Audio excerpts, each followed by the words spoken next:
Hello, everyone, and welcome to the show. It's CPL action, match 7 between the Jamaica Tallawahs and the St. Kitts and Nevis Patriots, live from Bastier in St. Kitts, where the news is good. Finally, after the frustration of the weekend in St. Lucia, we now have cricket. As expected, Jamaica won the toss and have asked the Patriots to take first strike. And after 2.2 overs, they are 24 without loss. Both teams are unchanged. There's no Alex Hayes in the Jamaica team. I wonder if he's going to come any at all. 24 without loss after 2.3 overs. Mohammed Hamir continues to be expensive, as his 1.3 overs have gone for 14 runs so far. So at the crease is Evan Lewis, the most productive white ball batsman in the West Indies at this time. We hope that he will come good in the CPL and regain his place in the West Indies team. At this stage, he's on 9 from 7 deliveries as he faces up to Amir over the wicket ball to him, and he hits this high in the air, down to cover, straight to Fabian Allen on the cover boundary. And so Evan Lewis is out, caught by Fabian on the cover boundary off the bowling of Mohamed Amir, and he has gone for 9. So at this stage, the St. Kitts and Nevis Patriots have lost their first wicket. Evan Lewis going caught by Fabian Allen for 9 of 8 deliveries. And he's so just like last week, just like last Wednesday, as soon as I come on the commentary, a wicket goes down. And this is the same situation again today. As I come on the commentary, 2 balls later, 1 delivery later, there was a wicket.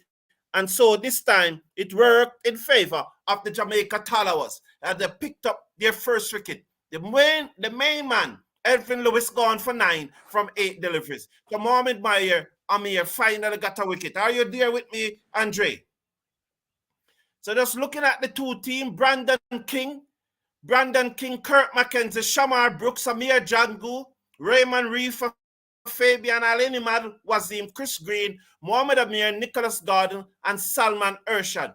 Those are the 11 for the Jamaica team. And when you look at the St. Kitts and Nevis Patriot teams, Lewis Fletcher, Batch, Rutherford, Rahud, Joshua da Silva, Lind, Dominic Drake, Sheldon Cottrell, O'Shane Thomas, and Blessing Muzarabani.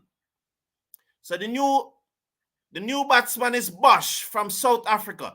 Over the wicket comes Amir and ball to Bosch outside the half stump. He flashes and misses, and the ball goes through to the keeper, who did not take it cleanly. Sorry, it's Da Silva who comes at number 3. So Da Silva has been pushed up the order, and he's now at number 3.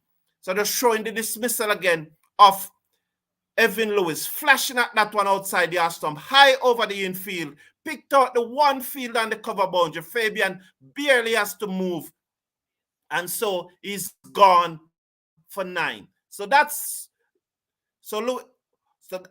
in comes Mohamed Amir, ball to Da Silva, shot. He looks to pull. It took him on his body. It maybe have hit him in the family jewel. He's down. Da Silva is down. He was hitting the family jewel by Mohamed Amir. Oh, wow. He looked to pull that one, and he misses, and it struck him flush in the family jewel. And once again, another batsman is down, being hit in the family jewel. Oh my God, this is lovely cricket. But not to worry. He will still be able to have children. Many batsmen have been hit there before, and they still go on to have children. So Da Silva comes at number 3 for the Patriot. And so, having faced 2 deliveries, he's yet to get off the mark. But it was a key wicket. It was a key wicket of Lewis that Mohamed Amir got. So 24 for 1. Flush on the family jewel. Look at that. He tried to pull. Good evening, everyone. I'm glad that you are here. I hope you are hearing me loud and clear. Good evening, Christopher Bristol. Good evening, Mr. Beer. Good evening. Good evening. Lol, no one listens to you, forum. No one. Crystal Bristol, they listen to you. They keep the same team. Okay. Come on, Tallawahs. Yes, Claude Murphy. I think that, you see, someone was saying to me, I cannot say this because I keep on saying that I want Tallawahs to win as a Jamaican, but I expect the St. Kitts and Nevis Patriots to win. And someone was saying that I need to make up my mind and go with one team. But I still remain. I think St. Kitts and Nevis Patriots, I think the Patriots are going to win. However, I would love for the Tallawahs to win, as Imad Wasim comes into the attack, ball to Fletcher, and Fletcher defends, and there's no run. The score remains 24 for 10. King is reviewing this one. So King is reviewing. It was taken on the pad. They believe that it was very close to the line of the off stump. I never saw it. I just saw the bowler go down and picked up the ball. So that's why I thought that he defended it. So let's look at the replay.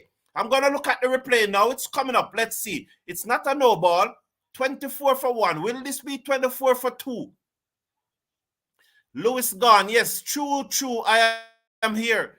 No, true. I am here. Okay. Christopher Bristol is saying, let's see. That one, that I think it's umpire's call. I think it probably hit him outside the line of the off stump, or am I seeing the off? It's very interesting, you know. This is very interesting because I'm seeing the off stump. That means it hit him in line. I'm seeing the off stump. It hit him in line. The only thing that can save him here is height, because Mohamed Wasim is not a big spin off the ball in line. Or umpire's call or two umpires call. Well done, umpire. When it's two umpires call, I understand.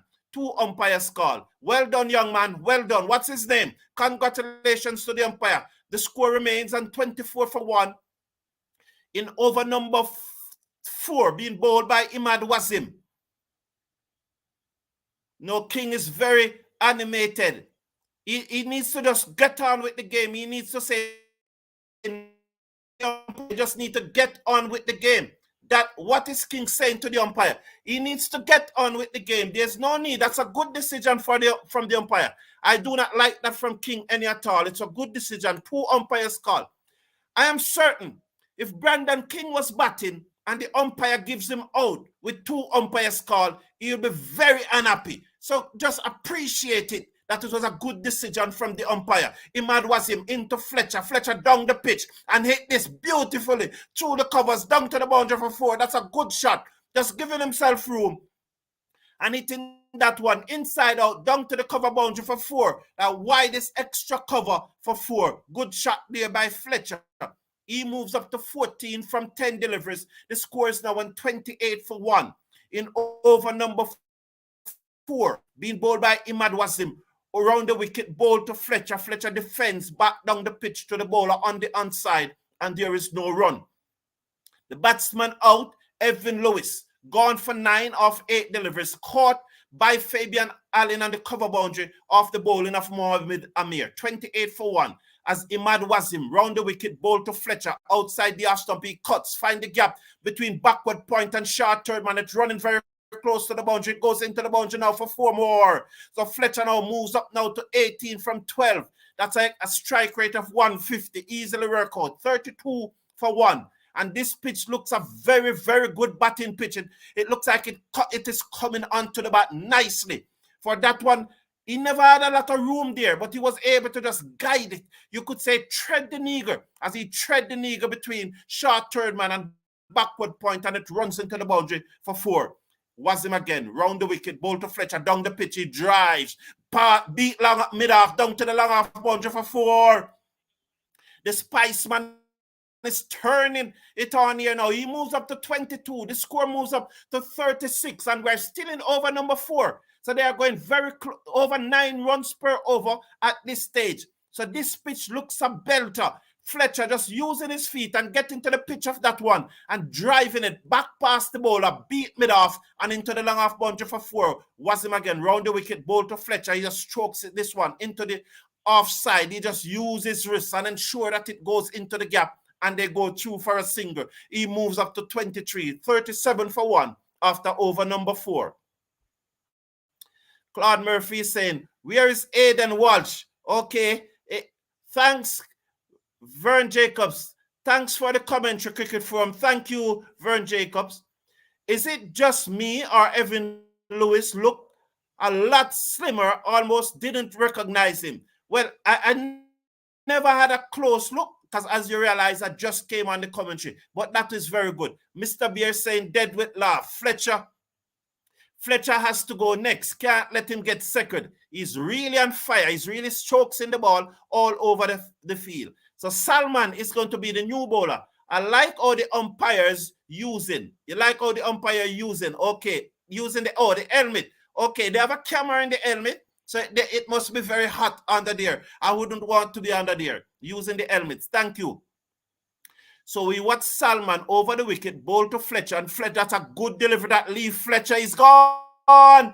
Oh, he's gone. That one bunked sharply, touched away, took the gloves, and threw to the keeper. And Fletcher is gone, 37 for 2. He's saying something to the umpire, but I don't know. As he reviewed it, he didn't get a touch. It looks like he never got a touch. He never got a touch because he reviewed it. And he was very animated. So let's watch the replay. This is going to be very interesting. That one from Salma seems to bounce off a good length and then leave Fletcher.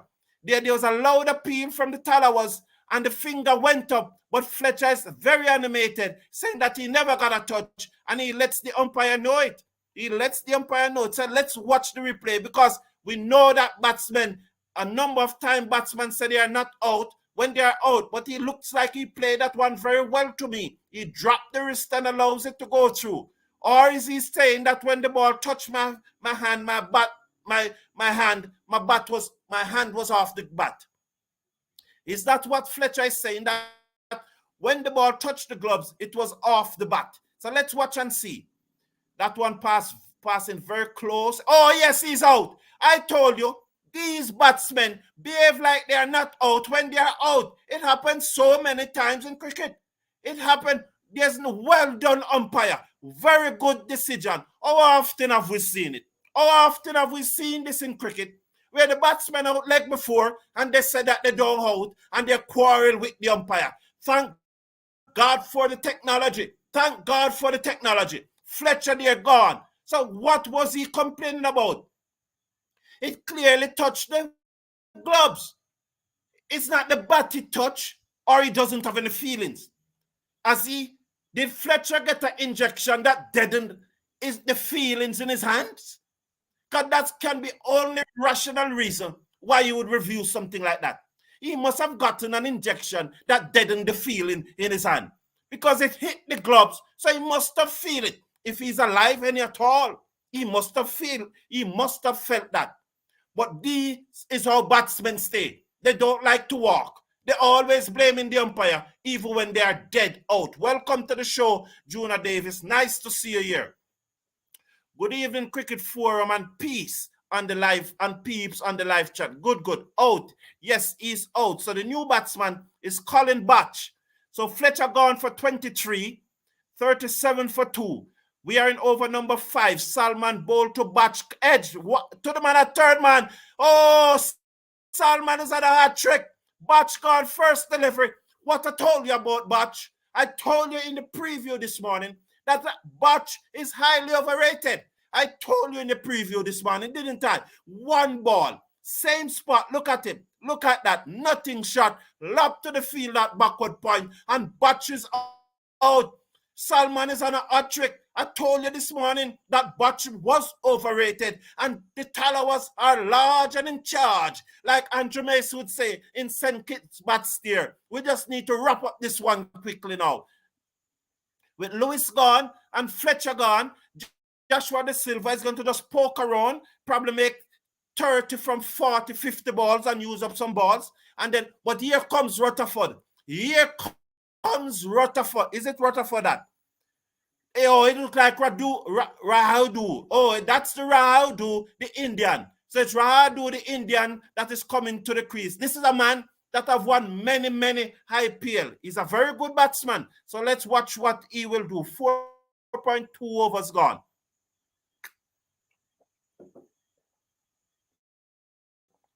So Salman on a hat trick.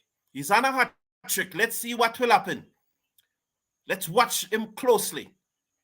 He runs in now. This is the hat trick delivery. Over the wicket, ball to Radu, outside the half stump. He leaves alone. It goes through to the keeper, 37 for 3 after 4.3 overs. What a start to Salman's spell, getting wickets with his very first delivery. The first one was a beauty to Andre Fletcher. And then the second one, Colin Batch, just playing early, just poking at that one. It got the top outer portion of the bat and just lobbed to the fielder at backward point. Salman over the wicket, ball to Radu, who drives off the up, getting the outer portion of the bat again. It goes to the fielder at backward point, and he can't score. He remains on naught after facing 2 deliveries. Rayudu is his name. So that's his career. He's a 37-year-old Indian averaging 26.44 in T20 international cricket at a strike rate of 124. Over the wicket comes Salman, ball to Rayudu. He's down the pitch and he hit this down to third man. He's gone. Wow, Salman is on fire. Salman is on fire, getting 3 wickets in the over. He never got the hat-trick, but he got 3 wickets in the over. 37 for 4. The Patriots are in big trouble here against the Tallawahs in Bastille. The crowd have gone silent at the Bastille Cricket Stadium as Salman have picked up 3 wickets in 5 deliveries. What a start to his spell here. Radu down the pitch, looking to hit that one over the top. Got the outer portion of the bat. It flew over the slips and go down to the man on the third man boundary, who never had to move much. And so the Tallawahs have picked up the 4th Patriots wicket, with Salman getting 3 wickets in this is very first over. 5 deliveries, 3 wickets, no runs. What a start. What a start. Mr. Blair saying Fletcher and dead. 1 gone. Mr. Casanova, nice. Very good. Seems like we're gonna go on with this one. Tallawahs, of course. Yes, Jamaica Tallawahs, 3 in this over. Yes, Mr. Beer, 3 in the over, Mr. Beer, with 1 delivery to come. Can he get 4 in the over? Can Salman get 4 in the over? And we just drive the nail further in the St. Kitts and Nevis Patriot coffin. The new batsman is the Guyanese Shafane Rutherford. I have to beat back a lot of questions about Rutherford not being in the West Indies team. Let's hope he comes good. Salman over the wicket, ball to Rutherford. He dives through the gap, beat backward point, down to the man on the third man boundary. That's Raymond Reefer, who comes across to his left hand field, and Rutherford is off the mark immediately. He's on 38 for 4 in over number 5. Patriots been asked to take first strike by the Jamaica Tallawahs. Unfortunately, we just didn't get 4 in that over. Can't wait to see Rutherford go quickly also. Well, it's very interesting that you want Rutherford to do well, but you do not want him to do well against Jamaica, Mr. Casanova.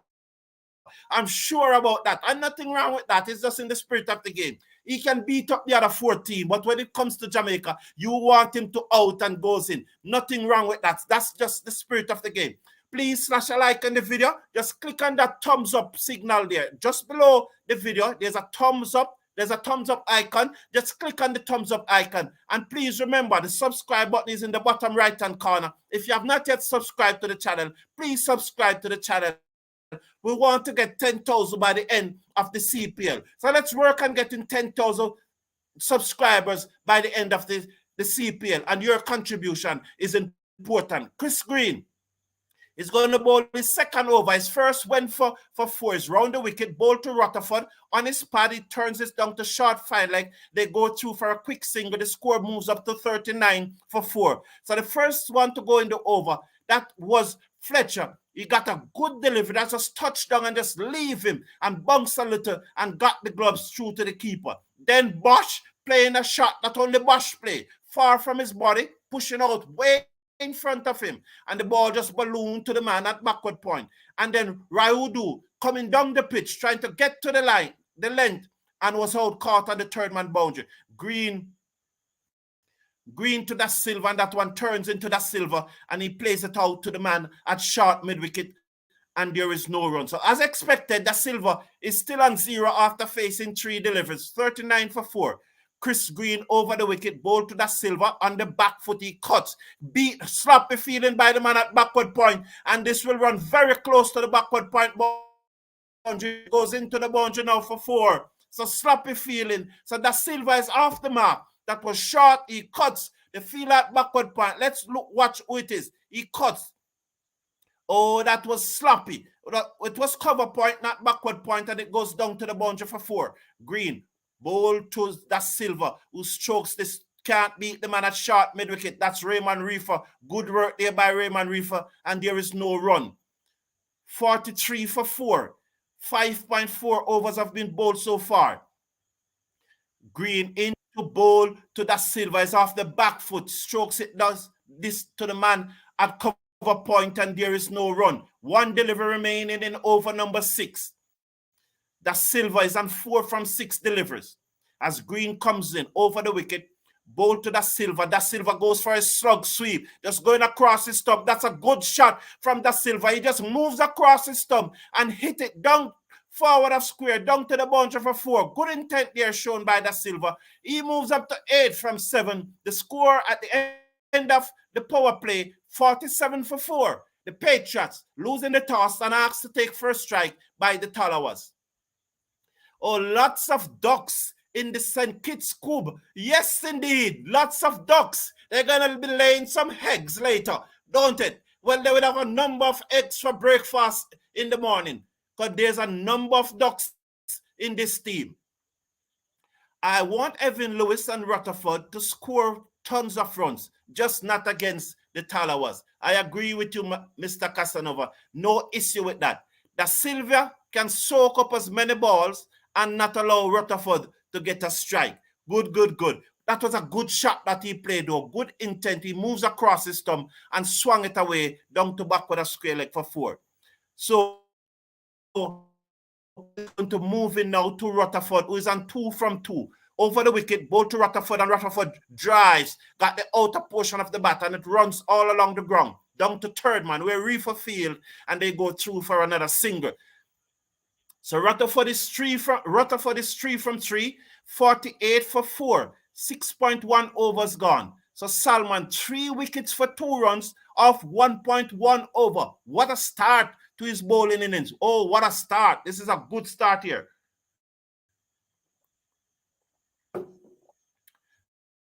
As he comes in now, he looks up. He looks up and see over the wicket and bowl to Da Silva, and Da Silva giving himself room, beating outside the half stump, and there is no run. It goes through to the keeper, and there is no run. So what a dream start by Salman here. 1.2 overs, 3 wickets, 2 runs. Wow, you would put that in your pocket every day. Dennis Weeks, good night to you too, and welcome to the show. Good night. Still back in the Patriots? No, Sheldon, I can't back them right now. Salman over the wicket, ball to Da Silva, who just stands up on his back foot and just paddle this down to the man on the mid-wicket boundary, and they go through for a single. So Rutherford comes into strike. He's on 3 from 3 deliveries. Da Silva is on 9 from 9 deliveries. So both batsmen are striking at exactly at a strike rate of exactly 100. The Tallawahs won't mind this any at all. Salman now moves in. He's going over the wicket to bowl to Rutherford, in bowl to Rutherford, and Rutherford defends. Just relaxing his wrist there and letting the ball just runs to the man at mid-off, and they go through for a single. So another single to Rutherford. He's on 4 from 4. 40 now. Is it 40? 40 for 4 in over number 7 being bowled by Salman. So Tallawahs definitely winning the power play there. No shell and I can't. Salman over the wicket, bowl to Da Silva, and Da Silva got a Yorker. He dogged it out. It goes to Fabian Allen at backward point. 50 for 4 after 6.5 overs. Rutherford is on 4. Da Silva is on 9 from 10 deliveries. So that's a strike rate of 90. Jamaica definitely is not going to mind that. The Tallawahs have shut up the crowd in St. Kitts and Nevis. Thankfully, though, we are getting cricket, and that is the most important thing. As Salman comes in again now, bowl to that Silva, short, a slower bumper, slower short delivery. That Silva looking to pull that one through the inside. He got the bottom edge and he tricked it out to the man at short mid-wicket at the end of over number 7. The Patriots been asked to bat by the Tallawahs are 50 for 4. Dennis Weeks, don't think Lewis will make that big of an impact being out of real competitive cricket will be his downfall. That's a good point there, no? That's a good point, that being out of competitive cricket since the World Cup, the T20 World Cup last year. That's the last time that Lewis really played high-level cricket. So he may struggle. So that's a good point. Let's hope that he does not. He may struggle. Good point there, Dennis Weeks. Very good point. We need to quickly bowl them out. I agree with you. We need to bowl them out quickly. Round the wicket go Green, bowl to Rutherford, and he strokes this into the outside. What's your view on the match so far, Andre? Well, so far, Carlton, I think the Tallawahs have the edge. You know, they have bowled pretty well. The pitch seems to be a bit too pace, you know, and they have utilized the pitch pretty well thus far. Okay. At the beginning, I thought that it looked a belted because Fletcher was just hitting the ball out of the middle of the bat. But it could be that one end is Green over the wicket, bowl to that Silva, went for a slug sweep high in the air. Let's watch this. It's gone out of the park, 6 runs. So that's Silva here, slug sweeping that one for 6. Andre? Mr. Beer is saying... Pretty good shot there by the Silva, you know. Mr. Beer is saying that all his money is on the Tallawahs. Well done, Mr. Beer. You could be going to the bank in the morning. That one traveled 82 meters. That will push up the score now to 56. So the score should move up to 57 for 4. 7.2 overs gone. So let's watch Chris Green. This is third over. You have conceded 22 runs so far from his 2.2 overs. Generally, Chris Green would be much tighter than that. But that Silva just slug sweeping that one over long on onto the roof of the stand and getting a 6. Sheldon is saying, Sheldon going with Patriots because the Silva is there. Is that so, Sheldon? Is that so, Sheldon? Are you going with the Trinidad man? Oh, Evelyn Lewis is also a Trinidadian. We are just seeing now some advertisement from St. Kitts and Nevis. We are not seeing any cricket. Andre, you want to come in here because we're not seeing any cricket? Yes. A lot is really dependent on this partnership for the Patriots. You know, I don't think they have a lot in the pavilion right there in terms of their batting. The batting seems a little bit short to me. When you have a Thomas batting at number 10, you know that your batting is a bit short. You know, so a lot is very much dependent on this partnership. Thank you. Green over the wicket, bowl to that Silva, and he just opened the face of the bat and guided it down to the man on the cover point boundary. They threw for a single. The score moves up to 58 for 4. But I don't want us to underestimate George Linde. George Linde is very good. He's a stubborn batsman, and he can hit a long ball. He's not a rabbit with the bat. He's expected to come at number 7. In fact, I rate him higher than Bosch. Green over the wicket, bowl to Rutherford. Rutherford beat there. The keeper, Jango, did not collect, and the scores remain on 58 for 4. But Sheldon, Jango is also in the Tallawahs team, Mr.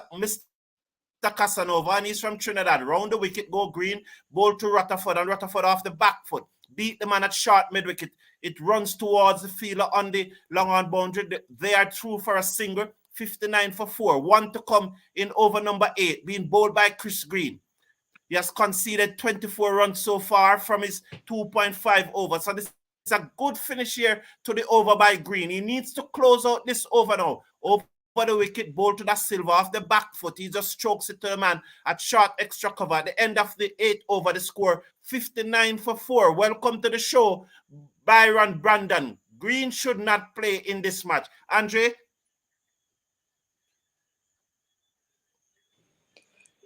I mean, Green has done pretty well in for the Tallawahs. He has done well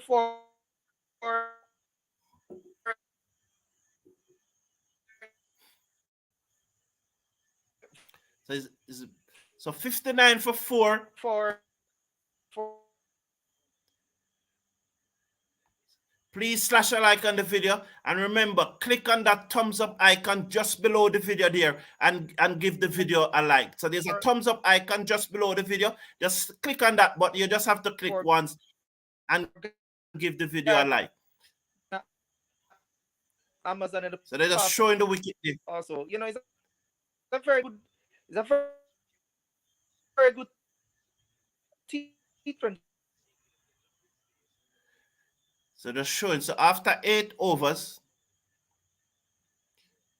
so Radu just trying to get to the pitch of the delivery and to hit it over cover, but it peels off the outer portion of the bat and goes down to the man on the third man boundary. So Nicholas Gordon, who bowled 2 overs in the first match against the St. Lucia Kings, will come into the attack now. He's a known wicket taker, the right-arm fast bowler out of Westmoreland, Jamaica. He bowls to Rutherford, who's off the back foot, who cuts this down to the fielder, coming round on the cover boundary. They go through for 1. That's Kirk McKenzie, and they'll come back for the second. So Rutherford just getting a little room there and just cutting the delivery away through the offside. The fielder and the cover boundary have a lot of work to do to his left, but he got there. That was McKenzie. And in the meantime, the batsmen come back for 2, and so the score now moves up to 61 for 4. We are in over number 9, 8.1. Rutherford is on 8. That Silva is on 16. Rutherford 8 from 8. That Silva 16 from 14. Nicholas Gordon, his first over. This is delivery number 2 outside the half stump to Rutherford. He cuts this straight to the fielder on the cover boundary. That's Fabian Allen who field and send the return into the keeper. That one was hit very, very hard by Rutherford, that even though it went straight to Fabian Allen, it was hit so hard that he had to backpedal there just to ensure that he fielded that one well. And so Rutherford moves up to 9 from 9. That's Silva on 16 from 14. He comes back into strike. Nicholas Gordon now is going to come into him. 8.2 overs bowled so far, 62 for 4. The Tallawahs will be very happy that Silva seconds has got into him outside the half stump, and he played this away. That was a wide delivery, but he reaches it and he played it away down to the fielder on the cover boundary. They go through for another single, 63 for 4.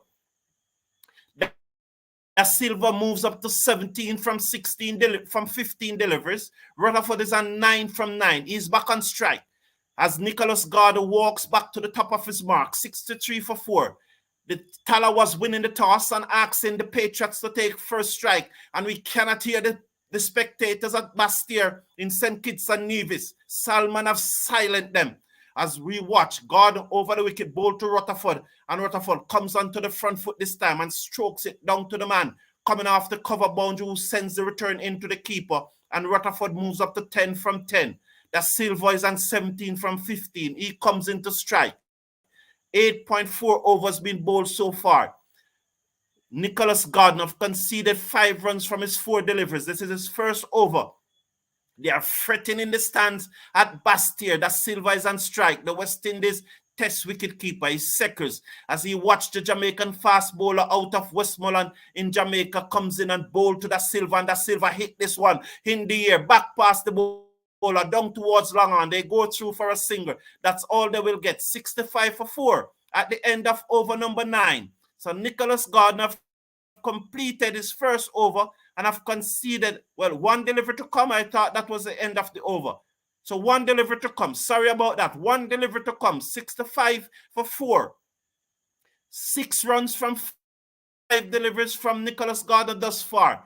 8.5 over. Rutherford on 10 from 10 is back on strike.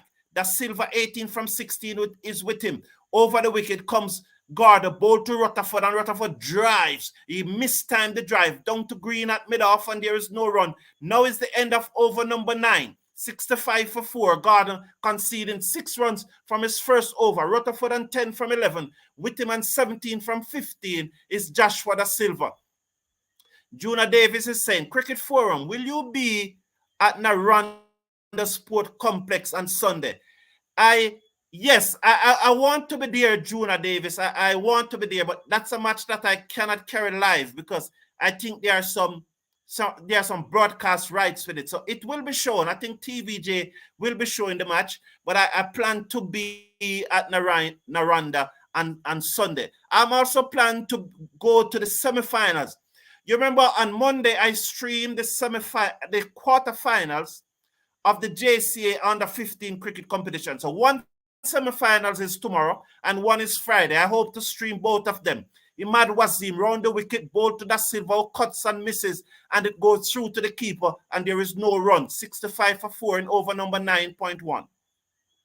So King must be a very happy man at this time. He won the toss, decided to send the Patriots into bat. Wasim round the wicket, ball to Da Silva, and Da Silva then swings at that one and misses. It goes between bat and pad and misses the leg stump. The keeper Jango failed to collect, and Da Silva got enough time to goes back into his crease. So Da Silva trying his best to get out, but just cannot know how to get out. Imad Wasim again, round the wicket, ball to Da Silva. That's much better. He just moves across his stumps and just open up his body and ease the ball down to the fielder on the mid wicket boundary, and they go through for a single. 66 for 4 in over number 10, being bowled by Imad Wasim, the Pakistani slow left arm orthodox spinner. Will he be in the World Cup team this year? It's left to be seen.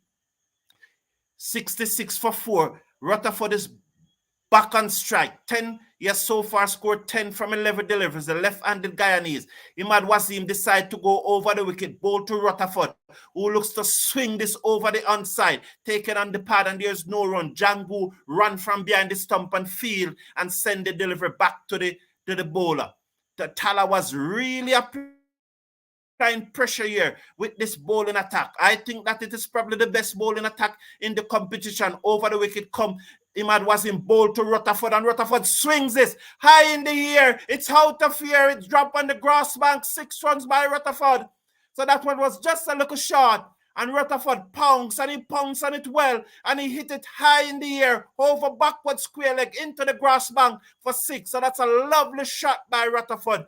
Wasim just a little short, and the Guyanese left-hander pouncing on it. It travels 81 meters in the night sky into the grass bank, and the score now moves up. The score moves up to 72 for 4. One delivery to come in over number 10, being bowled by Imad Wasim.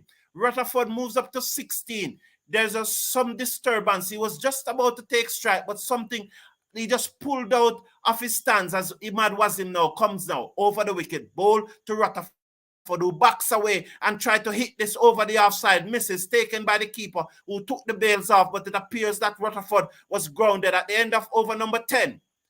The Patriots been asked to take first strike by Brandon King, or 72 for 4. Andre, how do you see this match so far? I still have the Tallawahs out in front. It's a good partnership between Rutherford and the Silva. If they could continue to build this partnership, they could find themselves back into the game. But I still give the edge to the Tallawahs at this point in time. With 10 overs to come and with only 6 wickets in hand, what do you think the Patriots should be looking at? I think they should look for a target around, say, 160, 155, say 160, and that should be a very, very competitive total. Given the nature of the pitch. Given the nature of the pitch, I think if they get, say, between 150 and 160, that should be a very good total that will challenge the Tallawahs. But to get to that score, they will have to score at least at 8 runs and over from here on in. And with only 6 wickets in hand, despite the class of Linde, we have seen Drakes have hit some long balls in the past, but then Cottrell, Thomas, and Muzarabame are one ball batsmen. One ball. They are one ball batsmen. Do you think they will be still able to score at 8 runs per over? Yeah, the key is really Rutherford. He's a man who could really hit a long ball. If he stays there until around the 17th, say the 17th, 18th over, they'll be in very, very good standing because he can hit a long ball. So he's a person who you will depend on to actually give the give the team the impetus that is needed. Okay, good. Shugs, yell up to you two, Shugs. Juna Davis, you're Nicholas Garner from the same neck of the wood. They said, hopefully, St. Mary can win again. Love to see the country players beat up the uptown players. Well, the semi-finals tomorrow, which is the first semi-finals, is St. Mary against Kingston. So that will be the first semi-finals tomorrow. I expect to go to the match and I will stream it again. I will stream it live. I need to check after this match. I will check where it is playing. One semi-final will be tomorrow and the other will be on Friday. Manchester will be playing in that second semi-final. I'm yet to know who Manchester will be playing in that second semi-final, but I will check it out. But the first semi-final tomorrow will be between Kingston and St. Mary. And we expect that St. Mary may just pull it off. Mr. Rutherford needs to get out now, so we need to get Rutherford out. Merrick Meredith, welcome to the show. Good to see you. I don't see the Patriots making over 140. So, Andre, Merrick is saying that he doesn't see the Patriot making over 140. What do you say to that?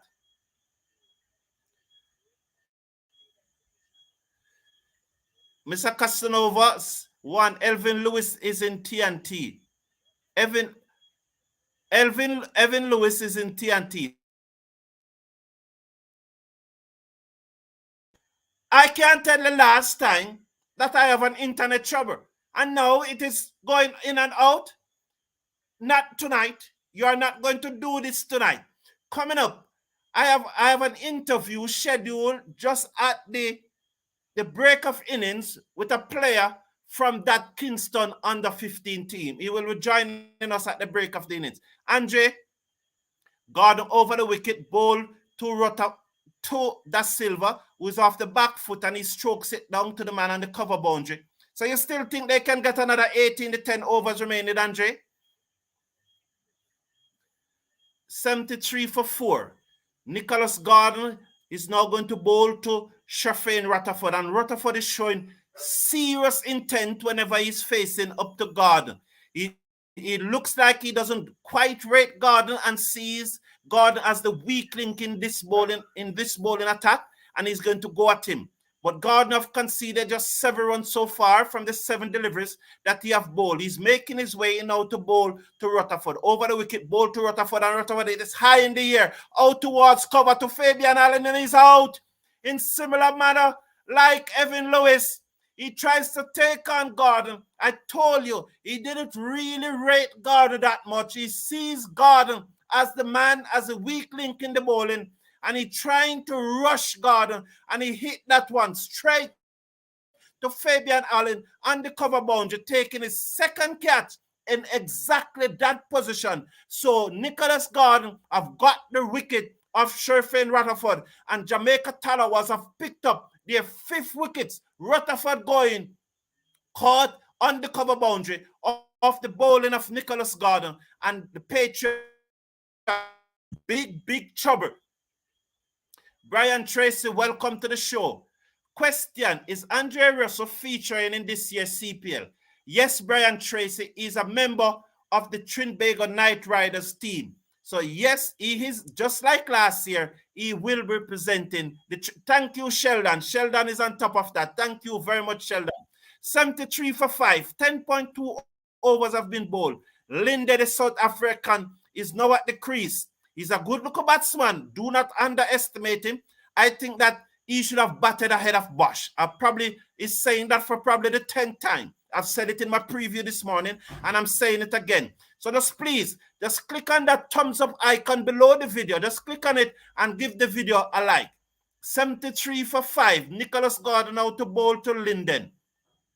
Rutherford went for 16 from 15 deliveries. Over the wicket, bowl to Linden. That's a Yorker. He dug it out. The man at backward point runs to his left and field. They go through for a single. 74 now for 5. Over number 10.3. Shafane Rutherford going for 16. The intent from Rutherford was very clear, that he sees Nicholas Gardner as the weak link in this Jamaica Tallawahs bowling attack, and he was going to go at him. But then Gardner is known for picking up vital wickets, and he did that just again as Rutherford went for 16. He's over the wicket, ball to that Silva, who stands up tall and forced this away down to the man on the cover boundary, who runs to his left and field, and they are through for a single, 75 for 5. Sorry about that.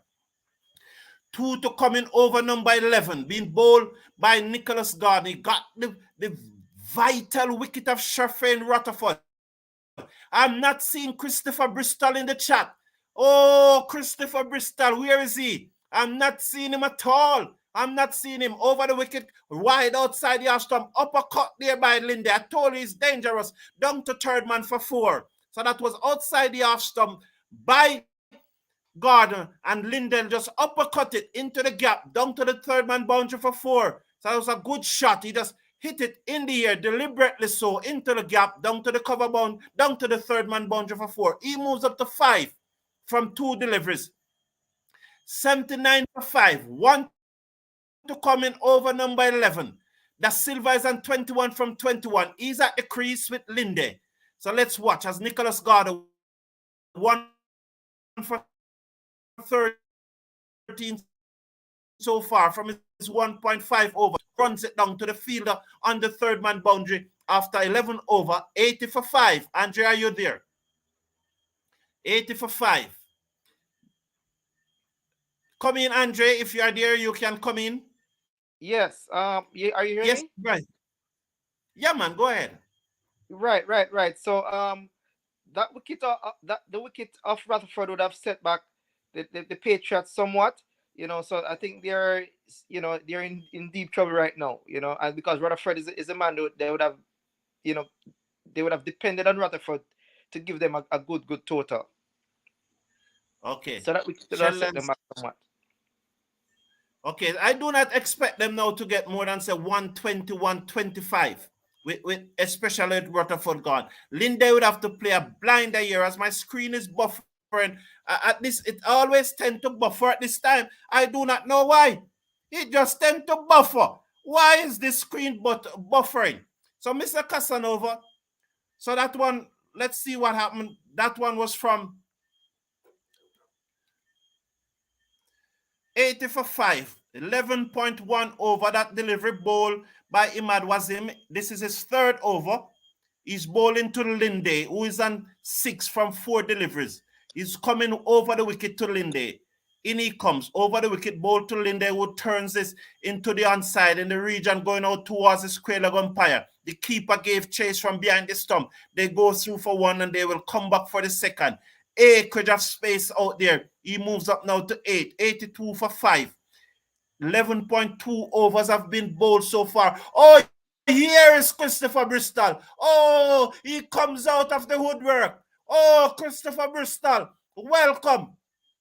Patriots better pack up and go home early, lal. Okay, as we watch, sorry about that. So that's another single for Linde. The score moves up to 83 for 5.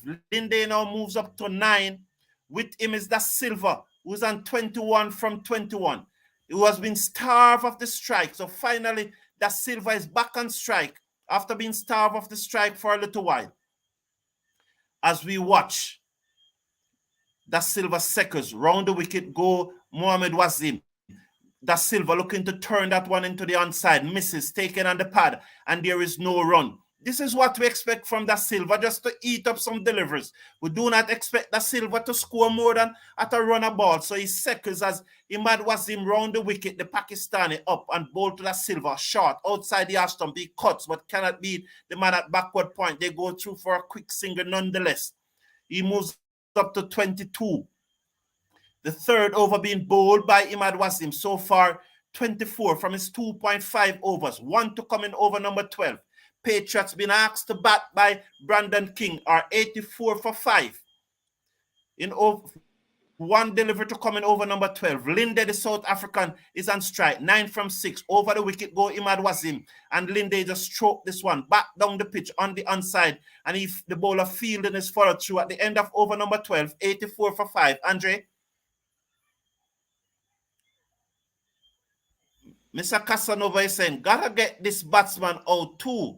We are in it with a shout. Yes, definitely. Christopher Bristol, all of a sudden is out of the woodwork. I am here. I am hearing. I am ducking. You're ducking. You need to be ducking. Yes, Christopher Bristol, you have to be ducking. Galen Evans, how you doing? Welcome to the show, man. Nice to see you. Good night, Mr. Cricket Forum. Best wishes to the Jamaica Tallawahs. I gone my countryman out. You're gone. Rutherford gone, so you're out. Forum, I think you got some selection skills, sir. Thank you, thank you. So Green is going to come into bowl his final over. Good evening, Valerie R. We are always like when the roses is here among the thorns. Good evening, Mr. Brown. 84 for 5. Thank you, Valerie R. Chris Green over the wicket. Bowl to the Silva, who pulls this high in the air, over the top, down over the top, over the boundary for 6 runs. So that was short from Chris Green. And the Silva just rocked back and pulled it high over mid-wicket for 6. That's a good shot there by the Silva. The score now moves up now to 890. So 90 for 5 of the first delivery of over number 13 being bowled by Chris Green. This is Chris Green final over. You have conceded 30 from his 3.1 overs. Generally, he's not so expensive, but he's a bit on the expensive side today. 90 for 5. The umpire's just checking the ball. Brian Banton is saying that he's giving them 150. Christopher Bristol is saying, I am back in Guyana and you are back in Jamaica Forum. It would be great for our team to be in the final then. We see who come out on top. I think we're playing the Guyana Amazon Warriors on Sunday. That's the first match as we watch Green over the wicket. Bowl to the Silva, who just gives himself a little room and dab this down into the offside in the region of backward point. They go through for a single. Linde comes into strike. He's on 9 from 7. The Silva 29 from 25. So his run rate, his strike rate have gone above 100. 91 for 5 is the Patriot as Green decides to go around the wicket to bowl to the left-handed South African Linde. So let's watch Green, the Australian, round the wicket, bowl to Linde, and Linde strokes it back down the pitch. Green trying to prevent the single, but can't do so. They go through for 1. He shied at the stump, and they will go through for the overthrow, and he moves up to 11. The score moves up now to 93 for 5. So there was no need to shy at the stump there just now. The batsman was well and truly home, and he was off balance, so there was no need to shy at the stump. Poor from Green. You have conceded 33 runs from his 3.3 overs. 93 for 5 is the Patriots. Been asked to take first strike by the Tallawahs captain Brandon King. Over delivery number 4 and over number 13. Round the wicket go Chris Green. Bowl to Linde, who turns this into the region of square leg. They go through for a single. The score moves up to 94 for Patriots batting first. Linde moves up to 12 from 9. That Silva is on 29 from 25. 2 deliveries to come in over number 13. That Silva back on strike. Now he's seconds. As Green is over the wicket to Da Silva. It comes in. Bowl to Da Silva. Da Silva off the back foot again. And he strokes it down to Fabian Allen and the mid-wicket boundary. And they go through for a single. So 11 of this over so far from Green, who have conceded 35 from his 3.5 over so far. He's a bit on the expensive side here. So the projected score is somewhere between 1. The projected scores is showing on the screen there as Linde comes into strike. 95 for 5. 1 delivery to go in Green spell. He's going round the wicket to the South African left-hander who's on 12 from 9. Round the wicket, Bowl who cuts this away. Beat backward point. It runs out towards the cover boundary. Fabian Allen has to circle the boundary to his right. And in the meantime, the batsman will go through for 2. The score moves up to 97 for 5 at the end of over number 13. There's easy 140. Crystal Bristol is saying easy 140. Brian Banton is saying, why the captain give back Green the ball? I think he gave back Green the ball because Fabian Allen never bowled that quite well in the first match. And maybe he want Allen to just seconds in the team first before he start bowling him again. Because Allen bowled very poorly against the St. Lucia Kings last Wednesday. And I think that's the reason why he preferred to give Green the ball to bowl one final over than to give it to Fabian Allen. That's my reading of the situation, Brian. Brian, Jamaica can't make 150, bro, so you better hope Patriots make less. Lol. Green time comes. Round the wicket go, Imad was him taken on the pad. Loud appeal. That's sliding down the leg side. No run. The score remains 97 for 5. Imad was him bowling his final over.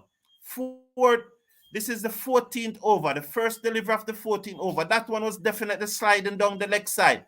Da Silva looking to turn it into the onside. Misses, taken on the pad, but definitely going down the leg side. Was him again. Round the wicket to bowl to Da Silva. And Da Silva just giving himself room. And he took that one dead off the stump there and played it down to short third man. No run. The score remains 97 for 5. Linde on 14. Da Silva on 30. Imad Wasim round the wicket, sweat dripping from the helmet of Da Silva, and that one he looks to turn it into the onside, but it took the inside edge onto the pad and goes out into the offside. Let's watch. Yes, it did. It did took the inside edge, and that one was umpire's call. I thought it was sliding down the leg side. It was closer than I thought. Linde will comes into strike now. That's Silva on 31 from 29. Linde on 14 from 10. That's a strike rate of 140. He's capable of playing some big shots here. But Imad Wasim is going to go wrong over the wicket, bowl to him outside the off stump, cut, misses, through to the keeper. Jango collects this time. So Jango finally collects one that the batsman cut and misses. Let's watch Imad Wasim. None for 25 from his 3.4 overs so far. As he looks up and see that Linde is ready. He comes in now. Over the wicket, bowl to Linde, and Linde, it is high in the air. It peels away to the field at short third man. They got lost their 6th wicket. Linde goes. Imad Wasim is off the mark. That's his 4th wicket of the tournament now. And so he has picked up his 4th wicket of the tournament. He's now 1 for 25 from 3.5 overs. Linde gone for 14. And they are 97 for 6. The Patriots in deep, deep trouble here against the Tallawahs. Greetings. Camise Swell. Miss, I hope I got that. Camise Swell, I hope that I got that. Greetings to you. You full of vibes. Thank you. You should commentate for ICC. Tallawahs all the way. Thank you, Miss Swell. Thank you very much. I appreciate that. It means a lot. This is a different team. Byron Banton. Mr. Casanova is saying that Fabian Allen needs to score some big runs tonight. I hope the batting doesn't reach Fabian Allen. 98 for 6, Valerie is telling us. She always keeps us up to straight. Like up the live, indeed. Click on that thumbs up button just below the video. Just click on it. That's the like button there. 98 for 6. One delivery to come in over number 14, being bowled by Imad Wasim.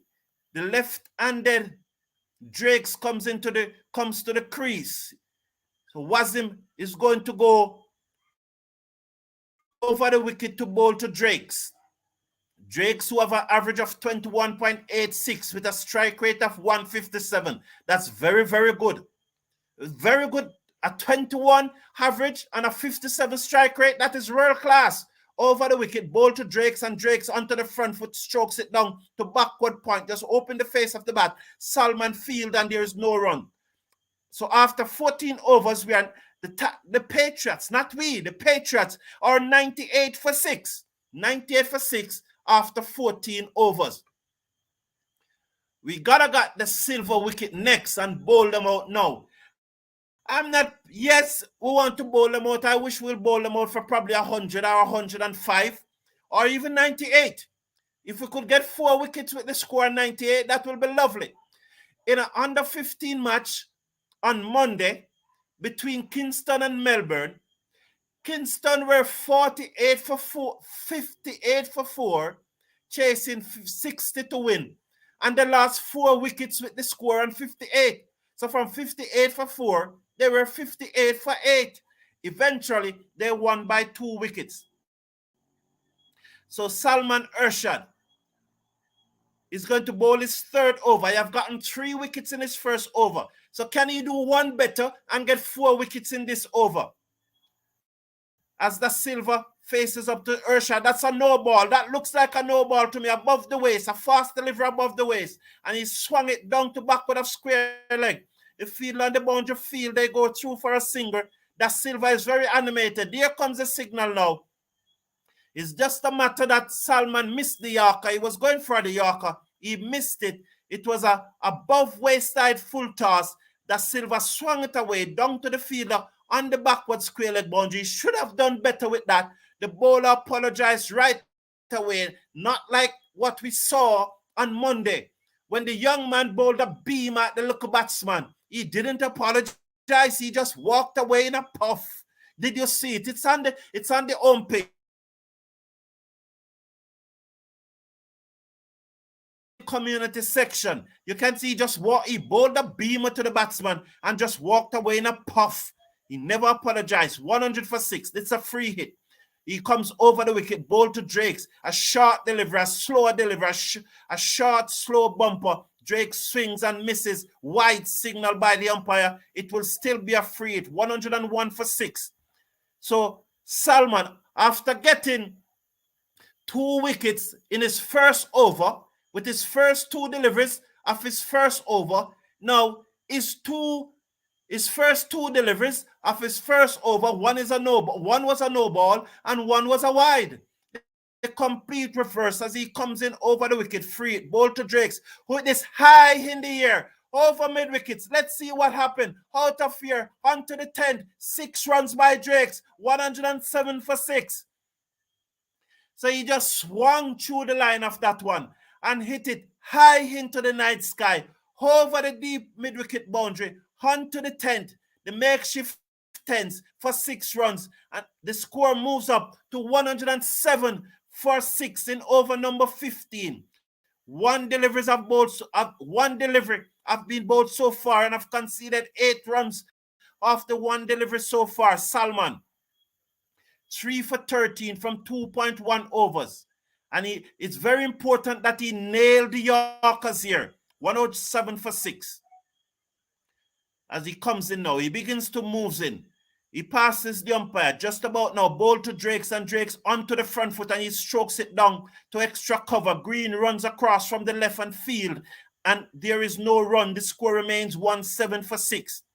Drakes is on 6 from 3. That Silva is on 32 from 30. Salman, 3 for 13 from his 2.2 overs. He walks back to the top of his mark. As Drake seconds, Salman moves in now over the wicket to bowl to Drakes. He's up, and Drakes just dabbed this one into the offside, down to the fielder coming off the extra cover boundary, and field who send the return in. Drakes moves up to 7 from 4. That's Fabian Allen, 108 for 6. 3 deliveries of over number 15 have been bowled so far. Just watch. We watch here now as the 108 for 6.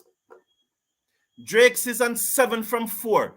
Da Silva is on 32 from 30. Salman have conceded 14 runs from his 2.3 overs so far, but he have gotten 3 key wickets in his first over. He is now going to move into bowl to Da Silva, who is on 32 from 30. They are bringing up the long off to mid off. 108 for 6. Let's watch as Da Silva seconds. Salman in, gives himself room. Inside out, beat the mid off, down to the long off boundary for 4. That's very well played by Da Silva. They just brought up the long off, and he gave himself room, and he hit it inside out, beat the mid off, and down to the long off boundary for 4. Good shot there by Da Silva. Just being a little more aggressive. He now moves up to 36 from 31 deliveries, and the score moves up now to 112. We are at over number 15. Suddenly, There's a little vibes in the stands now. They seem to be just getting back their voices here. 112 for 6. Salman bowled to the Silva, and he cuts that one off the stump straight to the man at backward point, and he's out. Oh, Salman got another wicket. The Silva giving himself room. Cuts that one off the stump straight to the fielder at backward point. The Silva gone for 36 from 32 deliveries. The Patriots are in further trouble. Let's watch the replay. It was on the stump, gave himself room, cuts it and picks out the man at backward point who took a comfortable catch. That looks to be Kirk Mackenzie. Just checking to see if it is Kirk Mackenzie. The Silva gone 36 from 32. The Patriots 112 for 7. Not a bad innings from the Silva, but he went probably just a little slow. Yes, his strike rate was 116. We are not seeing who took the catch. It looks to be Kirk Mackenzie to me. Sheldon Cottrell is coming to the crease. And now we can really wrap up this Patriot innings because the 3 batsmen to come are 1-ball batsman. Let's finish this innings under 120. I think so. We definitely can do that now. Mark Montana, welcome to the show. Stop that. Aha. Yeah, man, we're going to finish it up now. Montana, I know you're back in the Patriots, but we're going to finish it up now. Drake's can hit a long ball too. That is true. Yes, if you look at Drake's stats when he was coming to bat, he averages 21 and his strike rate is 157. That's world class. That is world class. I wonder why he cannot get an IPL game. He should be playing IPL because that is world class. Salman bowled to Cottrell, who dugs it out, and there is no run. The score 112 for 7 at the end of over number 15. So we really can knock over them now. We need to give Drakes a single. Valerie or poor umpiring. Please elaborate, Valerie. Maybe I missed it. Mr. Cricket Forum, put vibes in the match. My wife likes to listen. She just keep laughing. Thank you, Mr. Beer. Say hello to your wife for me. Thank you very much. I appreciate it. These Pakistani bowlers are really good. It's like Pakistan as a bowling factory developing these bowlers. Yes, they bowled out Afghanistan for 59 yesterday. Wow, it was paced like fire. Rolf bowling fast. He really bowled fast. He got 5 wickets. He knocked over the Afghanistani, Nicholas Gordon now, to bowl his 3rd over out of Westmoreland in Jamaica. The Manchester under-15 team beat the Westmoreland under-15 team on Monday. Over the wicket come Gordon, bowled to Drakes, who is off the back foot, and he strokes this down to the fielder, circling on the cover boundary, sends the return into Gordon, and Drakes goes up to 8 from 5.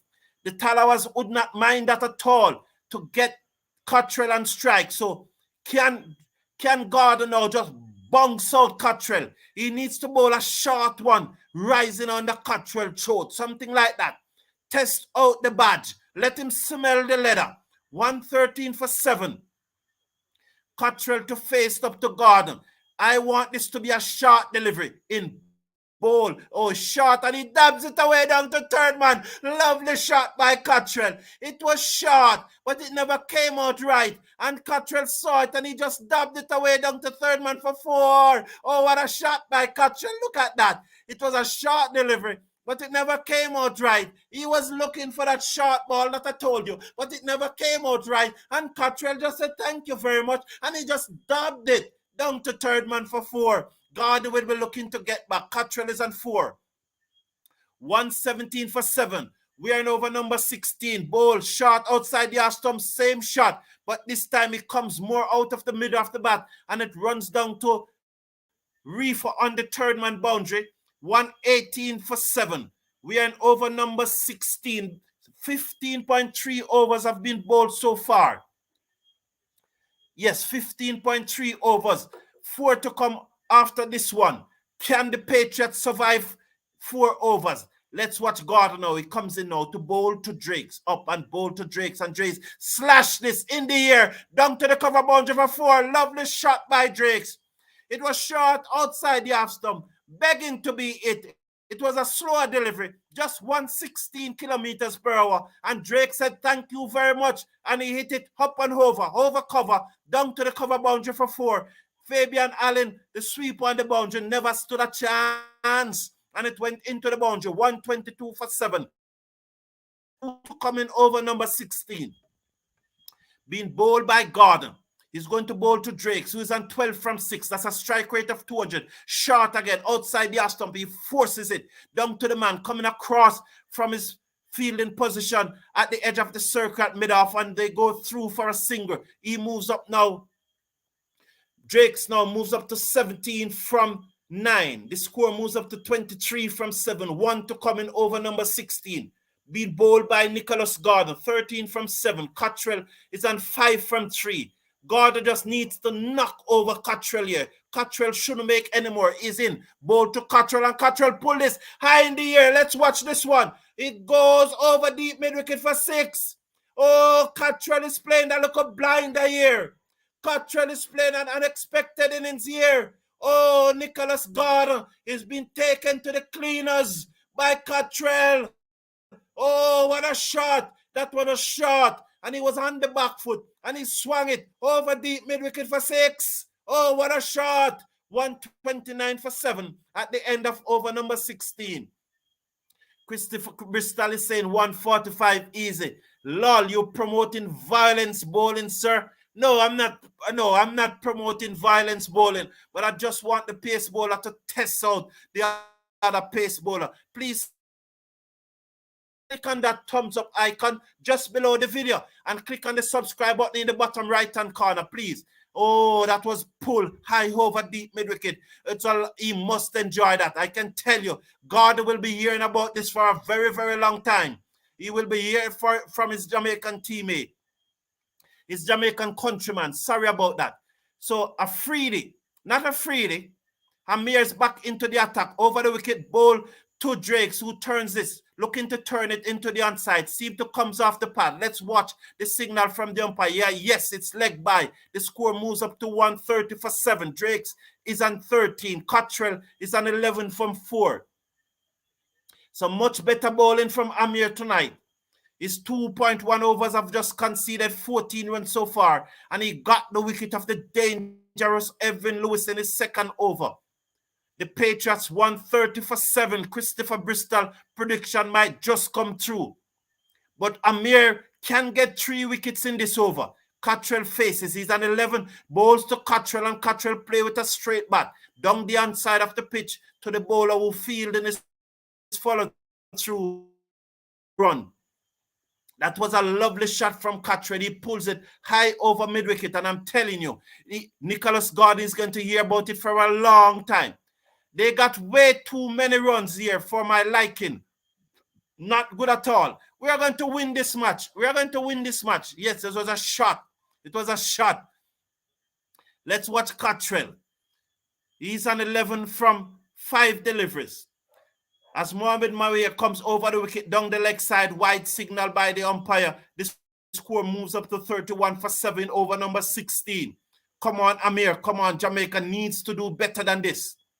Tomorrow, the Patriots will take on the Guyana Amazon Warrior just at 6 o'clock too. 6 o'clock Jamaican time, 7 o'clock in the Eastern Caribbean. So the Tallawahs, not the Tallawahs, the Patriots taking on the Guyana Amazon Warriors. Cottrell now, Seckers. He looks up and see that Mohamed Amir, the Pakistani left-arm speedster, comes over the wicket, bowl to Cottrell, and Cottrell is bowled. Oh, he bowled him. He knocks him over. And this is what we want from Mohamed Amir. The ball, the half stump went flying. Cottrell was nowhere near it. 131 for 8. Can the other 2 batsmen get 2 delivery? And we finish it in this over. That one just touched down, just on about mid and half stump, and just shift away and knocked over Cottrell. Both bowlers have a laugh. He knows what happened. And that's the end of it. Merrick, no, I'm not promoting. Yes, Mary, thank you. Violence. Thank you for that. Thank you. Well said. I hear you, Merrick. Okay. Valerie R. Cottrell is gone. Thank you. Over 400 watching. Thank you very much. Coming up at the innings break, we'll be interviewing a gentleman, a young boy, a little boy under 15 who played for Kingston in that semi-final, in that quarter-final against Melbourne on Monday.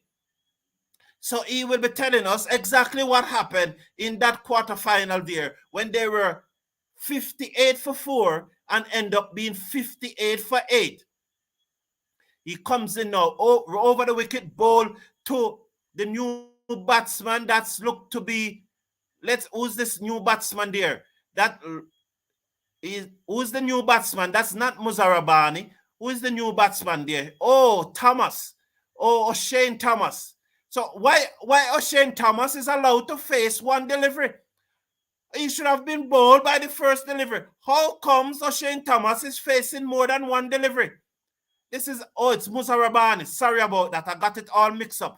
Over the wicket, ball to Muzarami, down the leg side. He turns it. It will run very close to the fine leg boundary. Good effort there by the fielder on the boundary, who saved the boundary. That's Salman. He pulled out the dive and they go through for a 2. Let's see. Did it comes off the bat? Yes, it did comes off the bat. The score moves up to 133 for 8. So Muzarabani, good stop, good effort by Salman. Well, very well done. He picks it up clean as a whistle and send the return into the keeper. Good effort, young man. Very good effort. As we watch over number 17. The final delivery of over number 17 being bowled by Mohamed Amir. He'll be bowling to the Zimbabwean Muzarabani. Over the wicket, ball to Muzarabani, who plays this one into the covers. And there is no run. The Drakes decide to keep the strike. So they did not go through. They did not go through for any. So 133 for 8 at the end of over number 17. Yes, Mr. Casanova. Thank you very much. We are looking to get up to 10,000 subscribers by the end of the CPL. I think we are just about 8,400 or thereabouts, somewhere there. But we are looking somewhere there. We are above 8,000, and we'll be looking to get up to 10,000 subscribers by the end of the CPL. So please slash a like on the video and click on that subscribe button as we go towards 10,000 by the end of the CPL. Yes, 58 for 8, Jesus. And they're planning on playing for West Indies in the future, lol. West Indies in some more trouble with these kind of upcoming youths. Yeah, Christopher Bristol. The first team that made 59. And Kingston was chasing and reached 54 for 4 and lost 4 wickets with the score. No, sorry, they reached 58 for 4 and lost 4 wickets with the score on 58 and were 58 for 8. But then they got through with the victory. In fact, when they were 59, the ball was hitting the air down to long on, and the long on fielder dropped the catch. And so they go through for the single, and that was a 60th run. If he had taken the catch then, it would have been 59 for 9, and the score would have been level. But the fielder dropped the catch. My screen is buffering again. Just at this important juncture in the game, the screen began to buffer again. What's wrong with the screen? Why the hell is it buffering at this time? I cannot understand why the screen is buffering at this time. Didn't Ambrose and Walsh bowl out England in the 90s for like 40-something? And they were a good team. Yes, Mr. Casanova. They were indeed. I think it was 46. It was in Trinidad. I think it was 46. Ha, ha, ha, ha, ha, ha. Christopher Bristol. Is there, Christopher Bristol? Let me ask you this question though. Is there an under 15 all-island cricket competition in Guyana? At least Jamaica has an all-island under 15 cricket competition. The screen is buffering. Can someone tell me what's happening? Punch the screen. I punch it, Christopher Bristol, and it's still buffering. Oh, I punch it and it's still buffering. Please tell me, what's the score? Are they all out as yet? One thing with Cricket Forum, he commentates for every team equally, no bias. Oh, thank you very much, Shoes. Salman giving away 4 wides, so 4 more wides. So that's a score now. Will what? Move up to 137. Oh, 470 watches, but only about 35 likes. Please click on that thumbs up button. I don't know what's wrong with the screen. It's all buffering. Are they all out as yet? Can someone tell me if they are all out as yet? What's wrong with the screen? It's just buffering away. Oh, I need to do some adjustment here. What's happening? What can't understand what happening? Let's see. I cannot understand. They are not yet all out. They should be all out by now. They should be all out now. Yes, we have an under 15 and under 13 too, sir. Okay, that's very good. That's very good.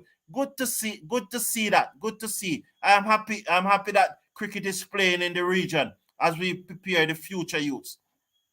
So tomorrow I'll definitely want to carry that match. I don't know what is happening here. All of a sudden, they should be all out by now. Can somebody tell me the Valerie Hour? Nope. Easy 140. Valerie Hour, what's the score? Please, my dear, please tell me the score. I'm going to this screen. I don't know what's happening here.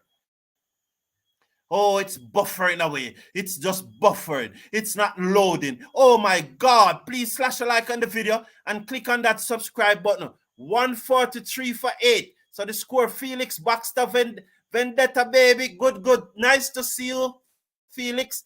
142 for 8. Wow. I'm going to punch it in here. It's buffering. I'm not getting anything. I'm just not getting anything here. What's wrong? It didn't want me to see the other 2 wickets. Come on, come on, come on, come on. Oh, I'm getting somewhere now. Let's see. Let's see if I'm getting somewhere now. It's buffering. It's loading. Oh, it's loading. 142 for 8. Oh my golly. Oh my golly. Job Sports Star. How are you, sir? These guys creeping. These guys creeping up to a decent score. Watch yourself, Jamaica. Andre, are you there? What do you think? Yes, I'm Andre? here, Carlton. Okay, Yes, give I'm me here. your analysis of the match so far. I think the Patriots have fought back pretty well enough to get a. I think this is a fighting total that they have thus far. And if they could somehow get up to 160, I think they'd have a good chance in this match. Okay, Nicholas Thomas. Nicholas that the Patriots are 209 for 8 in his dream. I'm not seeing the cricket. Are you seeing it, Andre? Yes, I am. Nicholas Thomas in your dream. They cannot make that score. Not against Jamaica. Oh, the internet gone. Oh, what is happening here? Nicholas Thomas is saying that they are 209 for 8. Oh, Nicholas Thomas, you want to send up my blood pressure? No, that's not going to happen. What does that mean here? So let's see now. We're getting some CPL.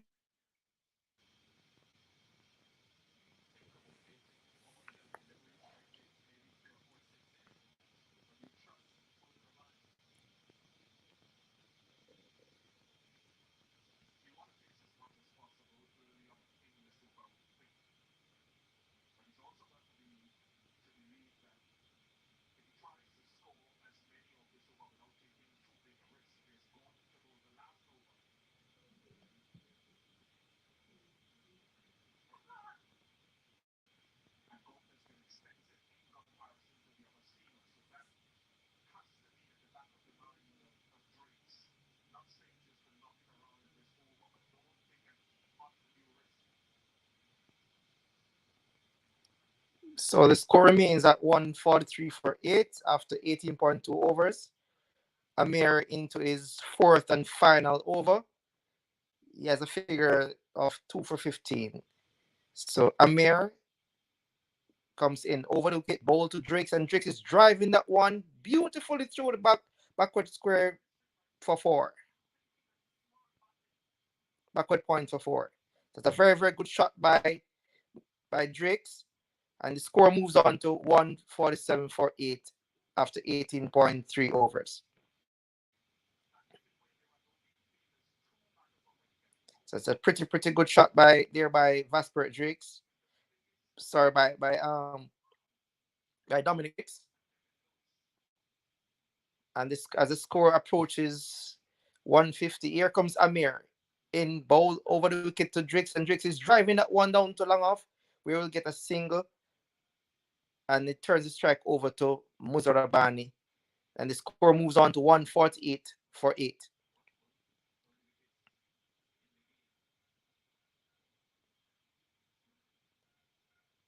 So the Patriots inches towards a very, very competitive total. I think anything over 150, over 155, 160 should be a very, very good total on this wicket, which is a bit too paced.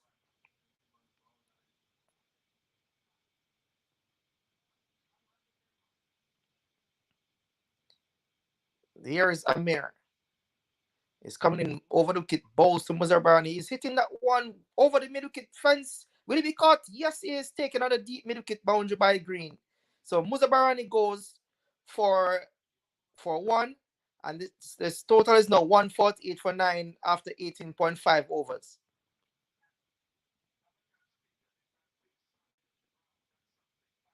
So Muzarbarani tried to hit Amir over the deep mid wicket fence, but he held out to Green on the deep mid wicket boundary. And the score remains at 148 for 9.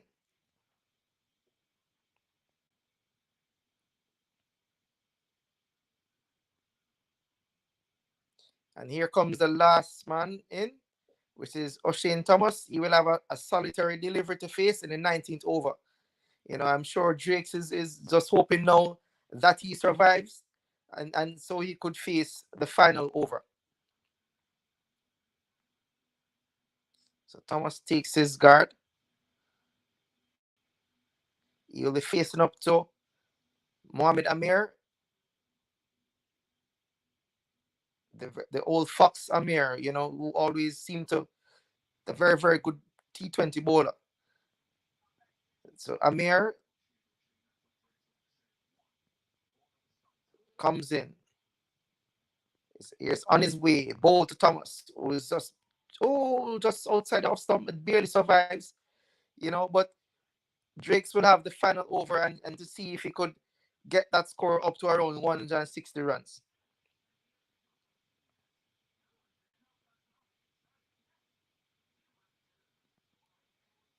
This represents a very, very good comeback on the part of the Patriots, you know, who were in deep trouble at one point in time at 40 for 4.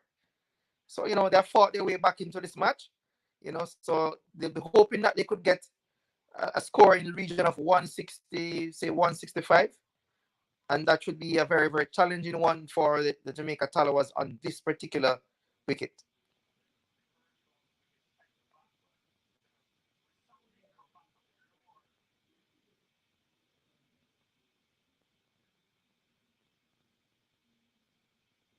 There's Dominic Drakes. He's looking around, looking at the field.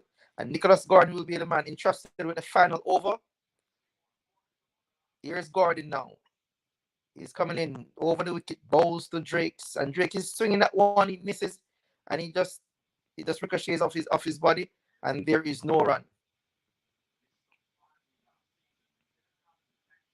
I'm sure Drakes will be hoping that he could hit a boundary or two, and Gordon will try to keep him quiet and keep that score below a total of 160 runs. So Drake taps his bat, waits on Gordon. Gordon runs up over the wicket, bowl to Drakes, and he's swinging that one. It's over the backward square leg boundary for 6. That's a magnificent shot by Drakes. And the score moves on to 154 for 9. Beautiful shot there by Drakes. Bad line delivery by Nicholas Gordon. He swung that one over the backward square leg boundary for 6. Magnificent shot there by Drakes.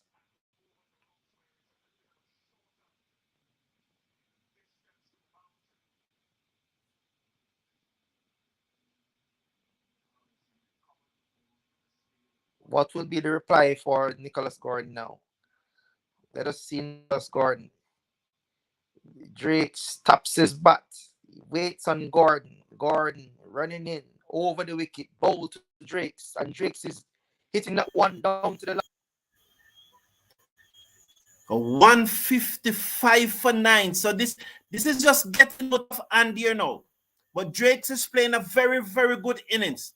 So King have just this little worried look on his face. But I think that as the night goes on, I told you this morning that there'll be a lot of drew. And so that the team that win the toss should bowl first. And I think that the Drew will be a factor. Nicholas Gordon, 1 for 37, over the wicket, ball to Drakes, who looks to swing that away through the offside, but he was swinging from his hip, and so he's down on his knee as that one got the bottom of the bat.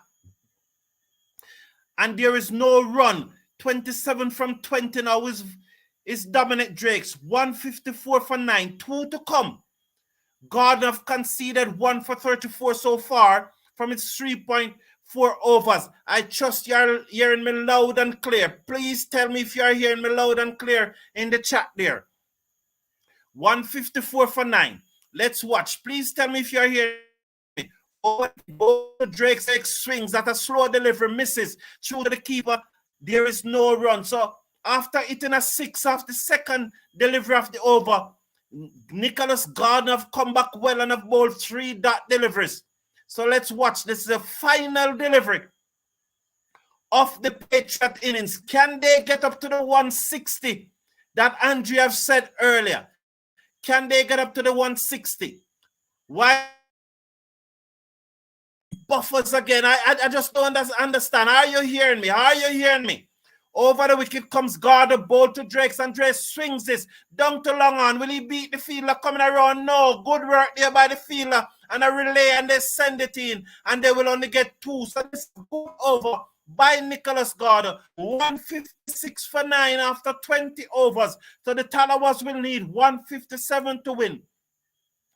So after that ball going for 6, after the second delivery going for 6, then the Gordon have bowled the final 4 deliveries very well. 156 off 20 overs. Yes, 156 for 9. So the Jamaica Tallawahs will need 157 to win. And a lot will depend on King. A lot will depend on King and Mackenzie. Allen too, Imad Wasim. I'm telling you the truth. I hope that Brooks come to the party and play one of those innings that he played in the latter part of the CPL last year. What do you think about this score, Andre? I think it is a very, very good total, Carton.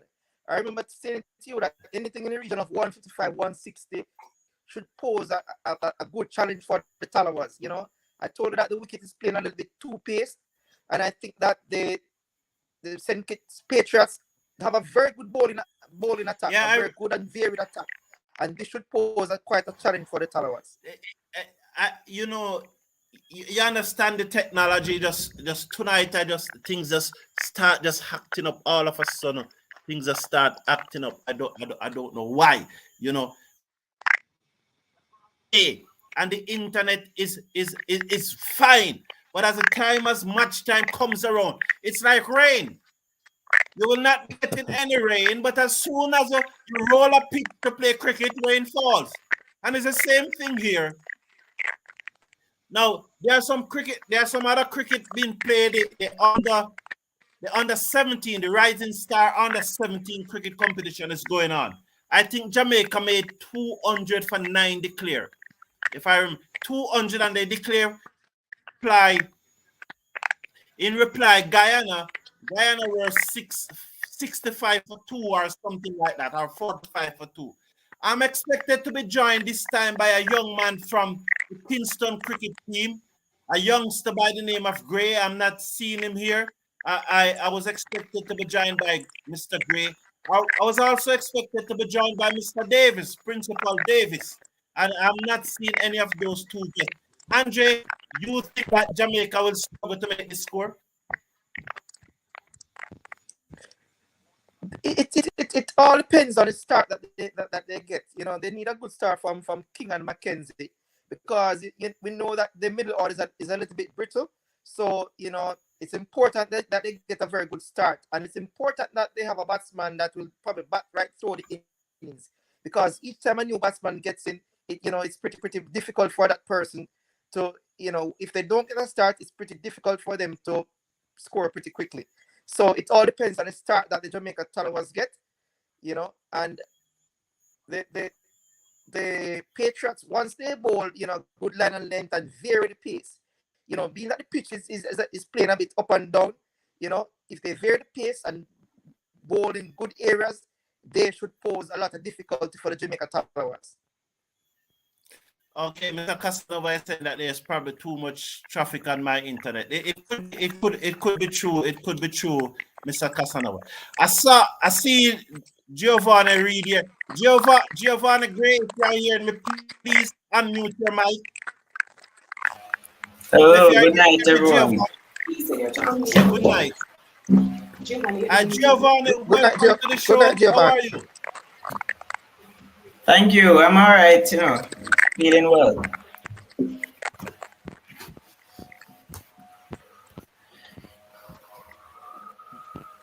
Giovanni?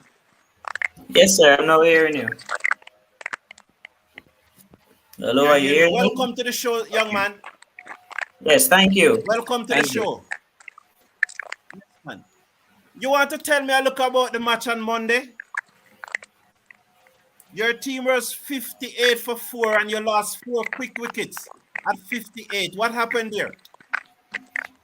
Well, Melbourne won the toss. They decided to bat first. I would have bowled first. So we got them. When I saw that we all them out for 50, that was my team and I were very overconfident. We were saying that this should be an easy win. So we went out there. After I got out early, the team started to panic a little. And after the first 4 or 5 wickets, they were panicking. We only needed like 1 run when we had like 4 or 5 wickets in hand, and we lost 3 other wickets. So the team was really nervous, shaking, breaking down.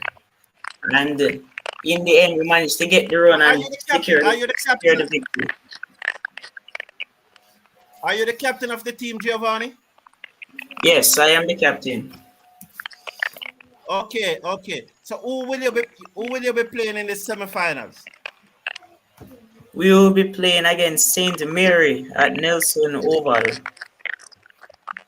on Friday. They are the defending champion? Yes. Or you'll be playing against St. Mary on Friday? Yes. So how long ago now you start playing cricket, Giovanni? How long now you start playing cricket? I got interested in cricket from about age 3.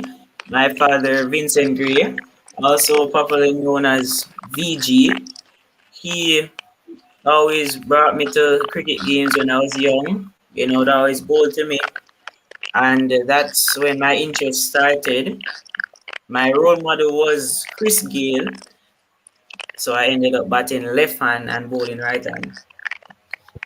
So, Giovanni, do you bat left hand and bowl right hand? Yes, I bat left hand and bowl right hand off spin. Okay, right hand off spin. Good. Okay, so when did you play your first cricket match? Your first competitive cricket match? It was about age 9 when I played under 15 under 15 competition. And at age 9, I was the youngest cricketer that entered, and I got the most wickets. I actually got a trophy for the most wickets bowling right arm off spin. Okay, very, very interesting. So I noticed on Saturday you played for the senior team and you were part of the St. Thomas team that included Nkrumah Bonner. When did you make your debut for the senior team, for the senior parish team? Well, it was last week when we played against St. Catherine at Chedwin Park. That was my first match against, bigger players. And I bowled 9 overs for 34 runs, getting 1 wicket. And I took a brilliant catch, dived into my right, actually, and take a great catch. Out in one of their main batsmen, Carlos. He was a very aggressive batsman. So we got him early. And yeah, I had a great game that day. Many persons believe that Carlos Brown is probably the best batsman. Very well done, Giovanni. So that was good. That was very good of you, Giovanni. What was it like playing with Nkrumah Bonner? Well, it was a great experience actually. He was a great captain. He encouraged me when I was bowling, told me the spots and areas I needed to bowl for certain batsmen like Carlos. He was telling me to, pull and straight at the stump, don't give him any weight. And he believed in me, he said that instead of going, he said that I could feel on the outfield, which is where most of the balls normally go. So he was very confident and he believed that I would do well with the bowling and fielding. Okay, so he was able to make you relax. Yes. And thank you very much. Thank you very much, Giovanni Gray. And I must tell you a quick story about your father. I was playing a match with your father. He and I opened the innings. And those of you who Okay. know where Micah College is, the match was being played at Micah College. And the fast bowler bowled a short ball to him. And he cut it so hard. When it Yes. hit in the boundary, it hit one of the stone and ricocheted directly back to the foot of the bowler. That's how hard he cut it. It Oh. was a vicious cut shot. It hit the boundary stone and ricocheted exactly back to the foot of the bowler.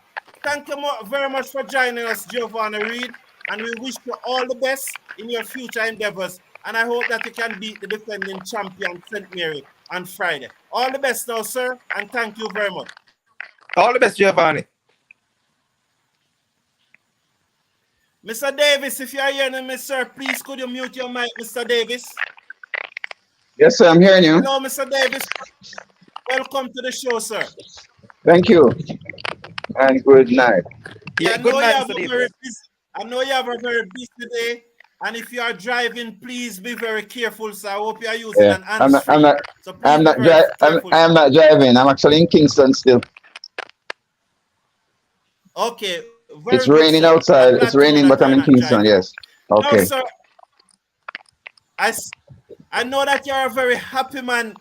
You're a very happy man from last week because one of the boys that attend your school, who you have trained and developed, is now on the West Indies youth team in Sri Lanka. Could you tell us his name, sir, and could you tell us a little about him and tell us how you feel, sir?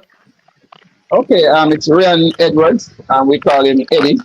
I hope you're hearing me clearly because it's raining, but we call him Eddie. He came to us hearing you loud and clear, sir. Came to us from first form, and left actually made Jamaica under 15 team. No, sir. Yes, sir. Yes, he made the Jamaica under 15. Then he went to under 17 and under 19 simultaneously. We had a setback because of COVID, but here he is again. We figured from the beginning that he had the ability to play for the West Indies because he made Jamaica team so early. And actually, we are very elated, and we must thank our coach, of course, Mr. Oral Simpson, who has made a significant difference. But Medi High School, we came from a far way. Many persons did not know about us until we reached the Cup finals, and now everybody knows about us. So we are very proud of Ryan. And funny enough, his mother is a past student of Medi also, and he's at a bowling fair, Nashane Mead. We are also looking forward. So we believe that he has the potential to also make the West Indies team.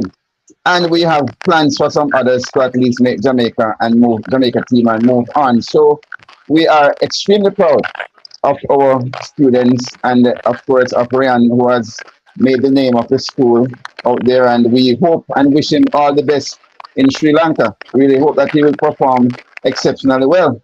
And I'm looking forward to the day when he'll invite me to come and watch the senior team with him playing. So I'm elated that we give God thanks. And we want to thank all the persons who supported him and supported us and believed in us as a school that we could reach this far. So you have one player in the Jamaica under-17 team now in Trinidad from your school? No, he just missed out when the captain came back from the under-19. He was on reserve, but he didn't make it to the league. Okay. But I believe I have two very good players who I figured could have made it, but Unfortunately, they didn't perform as well in the trials as they did in the Headley Cup. For example, I have Javed Williams, who made 3 centuries, the wicketkeeper, and he made 3 centuries in the Headley Cup. And he's an excellent wicketkeeper and a very good batsman, a very good cricket mind. And I can predict from now that you are going to see him in the future um, featuring in Jamaica and I believe West Indies team. Remind us of his name, sir. Javed Williams, aka Bushy. Javed Williams. Right. Javed Williams, aka Bushy. You have that much confidence in him, sir. Oh yes. The general talk is that a lot of persons who I communicate with tells me that they believe that Mead is a better bowler than Edwards. What is your view on it? Well, I would have to face them to determine that.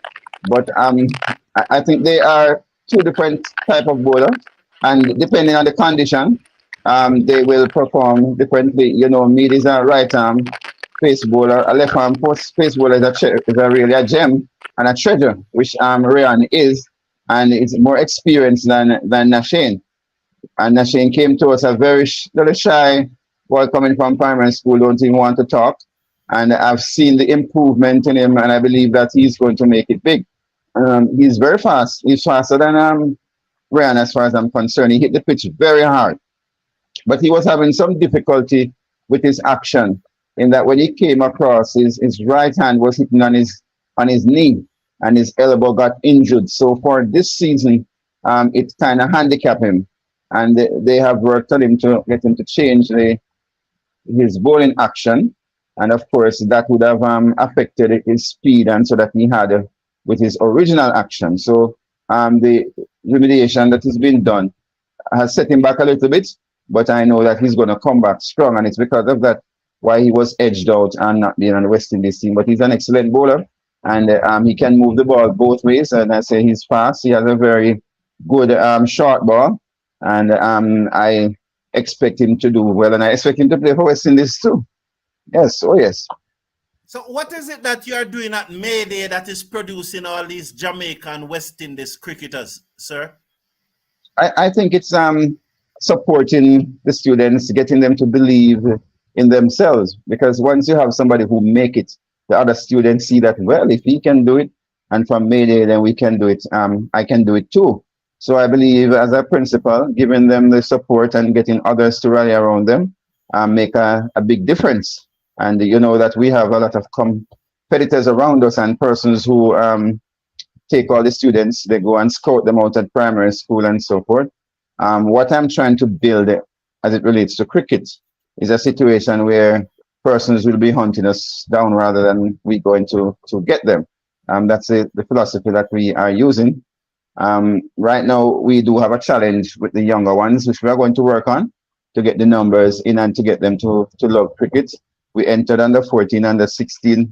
Didn't do well, but watch out for us because we have identified some talent that we're going to work with. And I know that because we focused this year on the bigger ones, we didn't get enough time to focus on the younger ones. But come next year, you are going to see us as a force to be reckoned with. And not just males, we are also looking at having our females play, and we expect to get some females to represent Jamaica and West Indies. So look out, watch out for us. So you say one final question. So you say the other schools are scouting, but you do not scout. So does that put you at a disadvantage? Well, let's look at this way. Look at how we started. We started with what we have.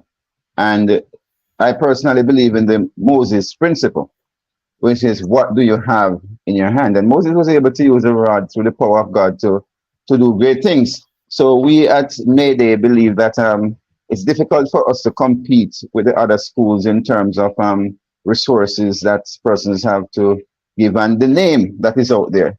So what we did was to build slowly who we had and to make our name so that persons will now see what is happening. And when I say I don't scout, I mean that's our general thing. We never did.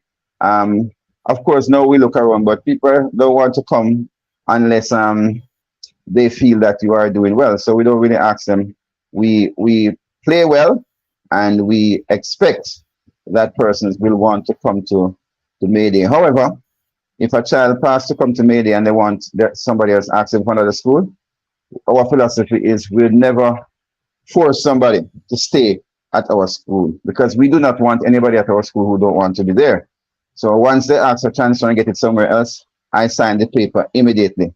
All right. So it's our philosophy. We do not force children to stay at Mayday by saying to the parent, this child have to stay because they can run or they can play cricket.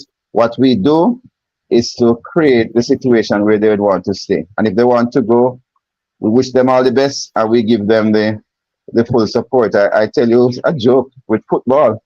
We had a child who was captain for under 15 football team, and they won the Manchester Football Association competition. And his mother came and told me that she wanted him to go to another school. But the principal for that school was my friend, and called me and said, do you want him to stay at your school? And I said, yes, because he's a good footballer. And he said, okay, told the mother that she must let him stay.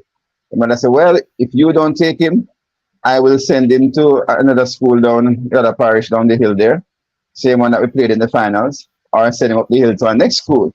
So I told my good friend to, okay, take him then. And of course, when he went to that school, he was a superstar and captain at my school. When he went to that school, he had to sit out for 1 year. And then by the second year when he played, he was getting 10 minutes per game and so he just faded away. And I'm sure that if he had stayed at Mayday, he'd have been a star. And running back to the cricket, there are many schools that have big name, but tell me how many of them have persons playing for the West Indies under 19 team this year. I leave you with that. Congratulations on that, sir. But one Thank quick you. one before you go, sir. One quick Yes. one. Is it competitive? Is it very competitive to get good players in your school? Is it?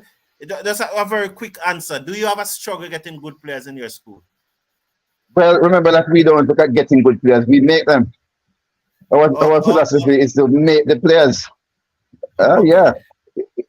If you look back even at our history with track and field, you know many track and field person who make and send off to schools, Casey and Homewood and all over the place. Our job is to create them. That's our person. That's what we do at our school.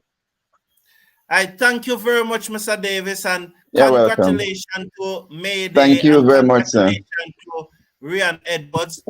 Will Mead be at school for the upcoming year? All of them will be there.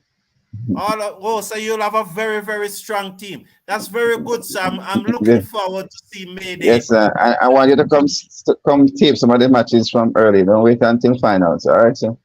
Okay, so I will do just that. I will do just that. All Thank right, you sir. very much. And by the way, I will be on 8 months leave, so yeah. Okay. Yes, sir, I guess I see a lot more of you. Thank you very Yes, much, Mr. sir. Davis. And let me You're tell you welcome, that Jamaica, the Tallawahs are 19 without loss after 2 overs. Thank you very Okay. much, Mr. Davis. I appreciate you being here. And Thank have a you, sir. Let me go great watch my evening, match now. those. You too, sir. And And thank you safe for having travel. me. Yes, sir. Thank you. I might just Good, stay good, though. sir. Oh, sorry.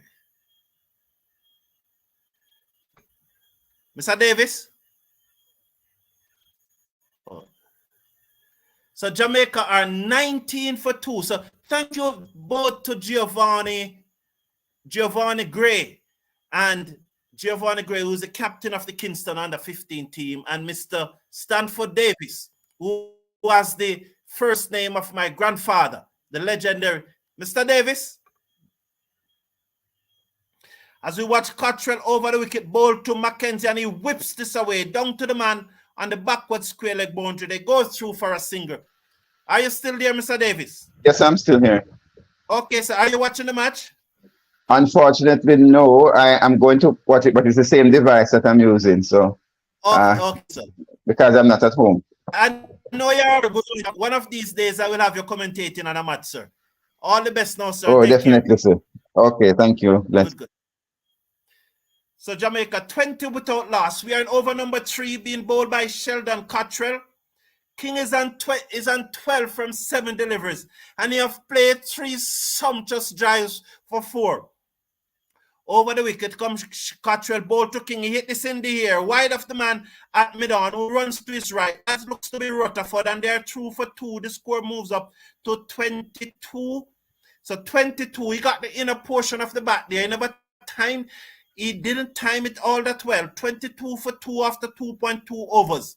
The Jamaica Tallawahs looking to get 157 to chalk up win number 2. I hope you are hearing me loud and clear, and you were able to hear Giovanni Grace and Mr. Stanford Davis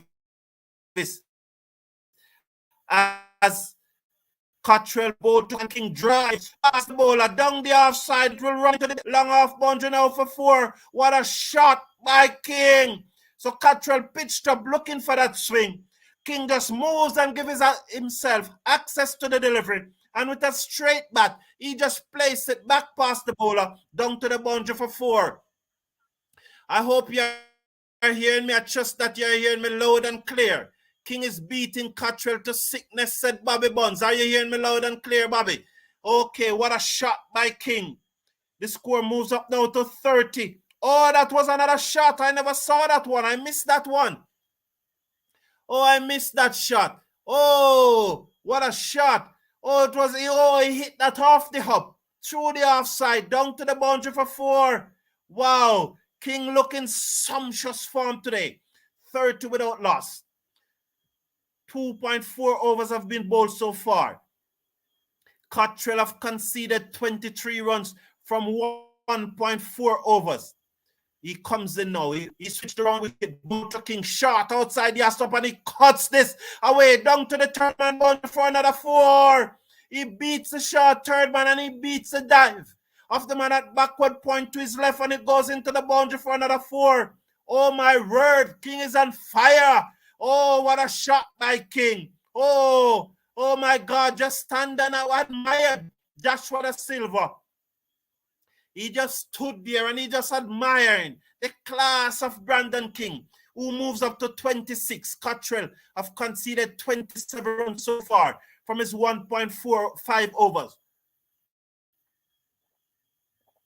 He doesn't know what to do, but he stays around the wicket. Ball to King, who flashes outside the stump and misses, and it's through to the keeper. Mercifully for Cottrell, the overs come to an end, and the score 38 for 4 after over number 3. And that should be the end of Cottrell for a little while just now. When Andre said Patriots would get about 160, I wanted to know what game he was watching, but he was right. That is so true. Yes, that was so right. Are you hearing me loud and clear? That was very well said by Andre. So I trust that you are hearing me. I trust that you are hearing me loud and clear. I've checked the settings and it showed that. Andre, are you there? Yes, I'm back, Carlton. Yes, I'm here. What do you think about this? What do you think about the starts for Jamaica? It's a very, very good start by the Tallawahs. King looks to be in supreme form. He looks really, really balanced, and he's timing the ball beautifully. And Mackenzie is also looking good. So it's a very, very good start. He's saying that the traffic. Mr. Casanova is saying the traffic. Let's watch. 34 without loss. Muzarabani ball to Mackenzie down the legs. Well taken by Joshua Silva. 35 without loss. After 3.1 overs. Looking to get 157 to win. Jamaica looking to get 157 to win. In over number 4, being bowled by the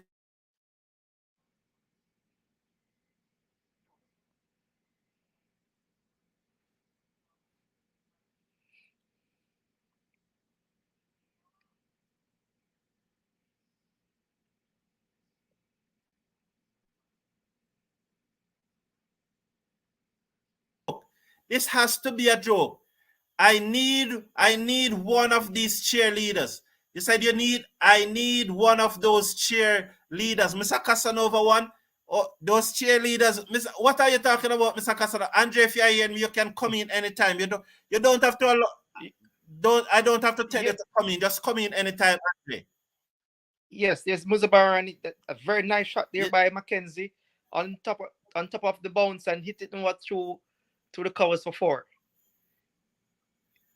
Mackenzie shows pretty 39 good without balance loss. at the crease, and he's a very, very sweet timer off the ball.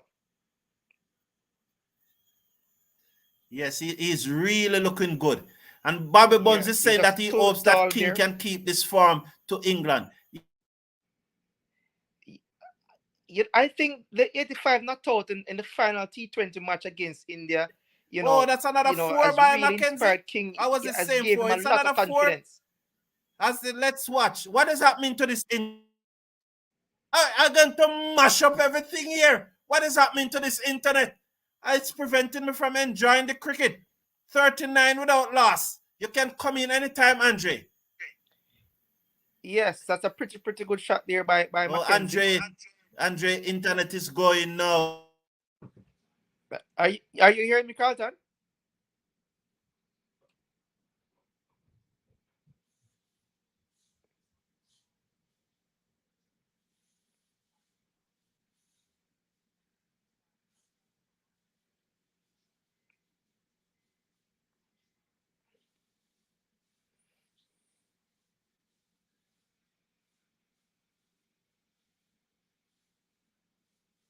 Looking forward to this match from morning, but now comes match time. This internet choose to give trouble. I don't understand. 39 without loss. Mackenzie, you know what? Mackenzie, if it does that again, I'm just going to leave it alone. If it does it again.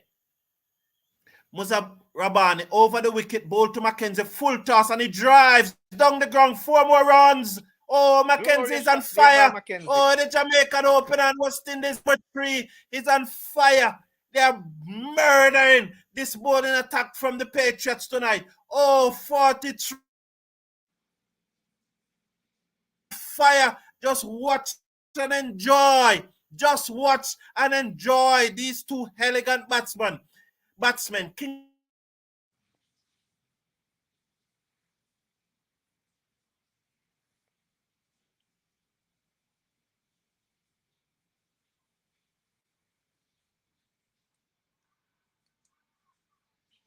traffic on the network. I don't understand. I just don't understand. I'm so frustrated.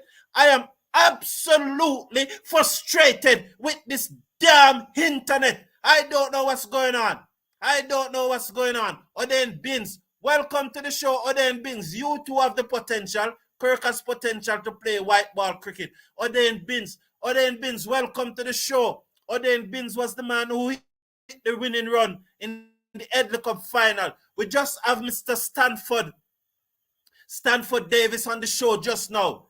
In that finals, that Mayday loss, Oden Bins was the man who hit the winning run for Stets. Welcome to the show, Oden Bins. What happened here? Someone out? I saw the fielders gathering and they're arguing among themselves.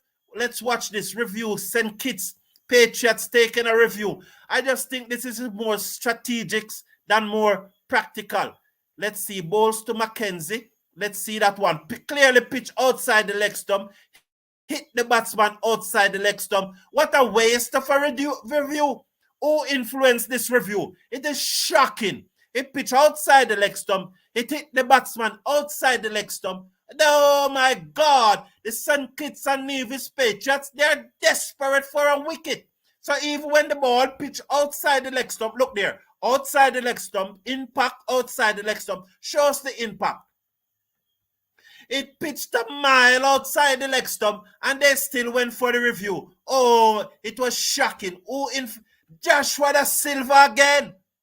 We saw it in the test match that you cannot trust Joshua da Silva because he doesn't know where the ball is pitching. He doesn't know where the ball is pitching. So you cannot trust Joshua da Silva to go with a review. We saw it in the test match. And he again, oh, Bobby Bones, what are you saying now? Mackenzie and Athanaze are 2 future all-format stars. Yes. So Kevin Lewis is perplexed. Yes, it's poor connection, Mark Montana. Yes, I hope it is a little better right now. That shot from Mackenzie is like a Gale shot. He's on 16. King is on 26. And Mackenzie is going to face strike from Dominic Drakes, who has replaced Cottrell. I really want to see Thomas bowl because I know these two Jamaican batsmen are going to take him on. I know. 44 for 4. Over number 5 to be bowled by Drakes. Bowl to Mackenzie and he drives. Good stop by the fielder at short extra cover and there is no run. He just comes onto the front foot and he drove that sweetly into the offside, but fielded by the fielder at short extra cover and there is no runs. It's perplexed. This Evan Lewis is perplexed. He doesn't know what's hit him. But let's watch Vasbert Drakes as he turns at the top of his marks. He runs in now and bowl to Mackenzie. He's in bowl to Mackenzie down the leg side and he clipped this away down to the boundary for 4. Let's see if it came off the bat or the pad. Waiting on the signal from the umpires off the bat. 20 now to Mackenzie, 48 for 4. The Jamaicans are jumping in the stands. The St. Kitts and Nevis Patriots fans are quiet. It's like a Jamaica Tallawahs home game. He just whipped that off the pad down to fine leg. They are quiet. They are silent in the stands. Mackenzie's on 20. King is on 26. As Drakes now begins to move in. He's going to continue around the wicket to bowl to the over the wicket. He goes to the Jamaican left-hander who swings and misses. That's a poor shot. His head turned just now. He didn't look on it. He lost his shape there. King is going to have a word with him because that was very poor. He's batting too good to be looking so agricultural as Chanda Paul and Ambrose looks on and watching their charges as Jamaica look to repeat this year. It is very unlikely. I don't have them winning the tournament. I would love them to repeat, yes. As Drakes now, he continues over the wicket to bowl to Mackenzie. He's up and he bowls to Mackenzie. Down the leg side, he allows it to go through. Joshua Da Silva appeal. Okay, Joshua Da Silva, go for the review, man. Go for the review. Joshua Da Silva needs to go for the review. That's his thing. It's his thing, you know. Joshua Da Silva loves going for the review. So why hasn't he gone for the review this time? It's his thing. Isn't his thing as the bench, and there's the Jamaica Tallawahs bench and support staff as Drakes now moves in over the wicket. He's in and he bowls to Mackenzie. Bowl to Mackenzie outside the half stump and he guides this down to the man coming off the cover boundary who has to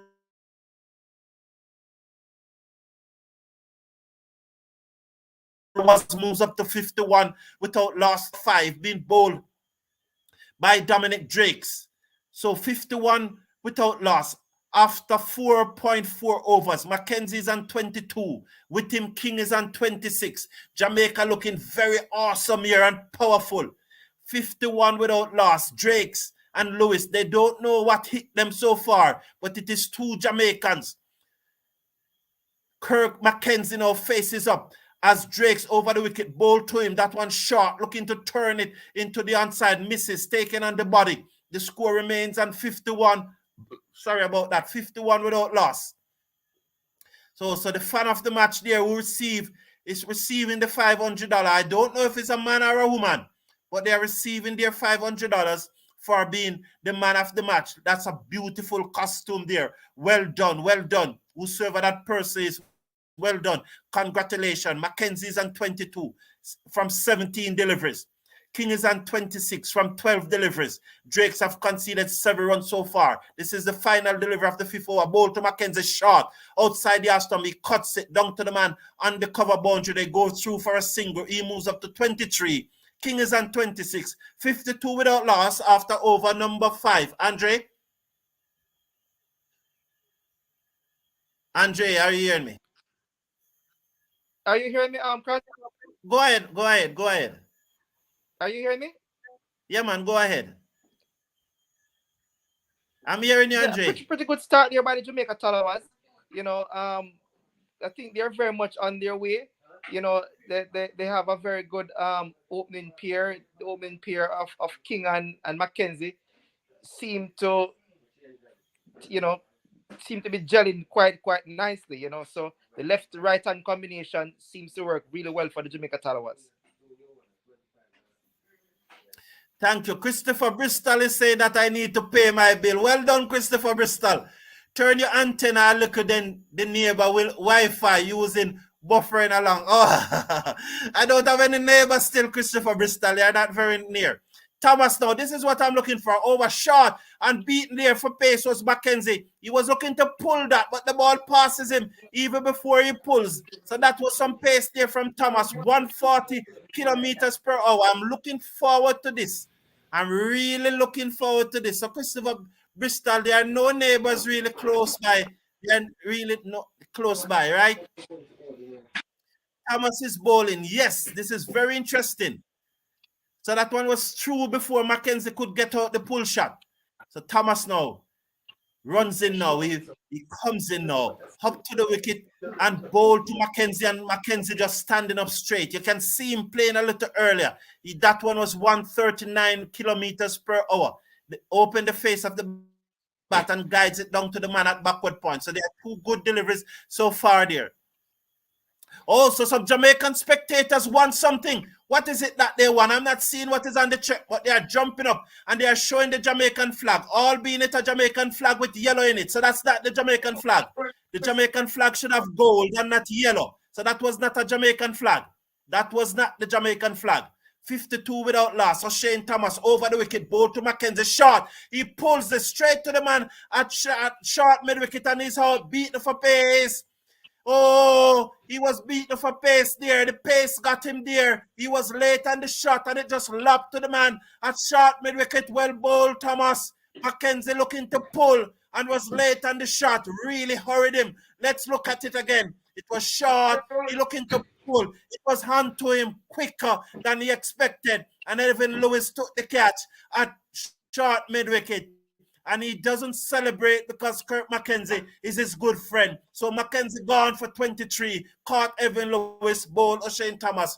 What do you say, Andre? That's a very, very good Thomas delivery there by, yes, Mr. Casanova.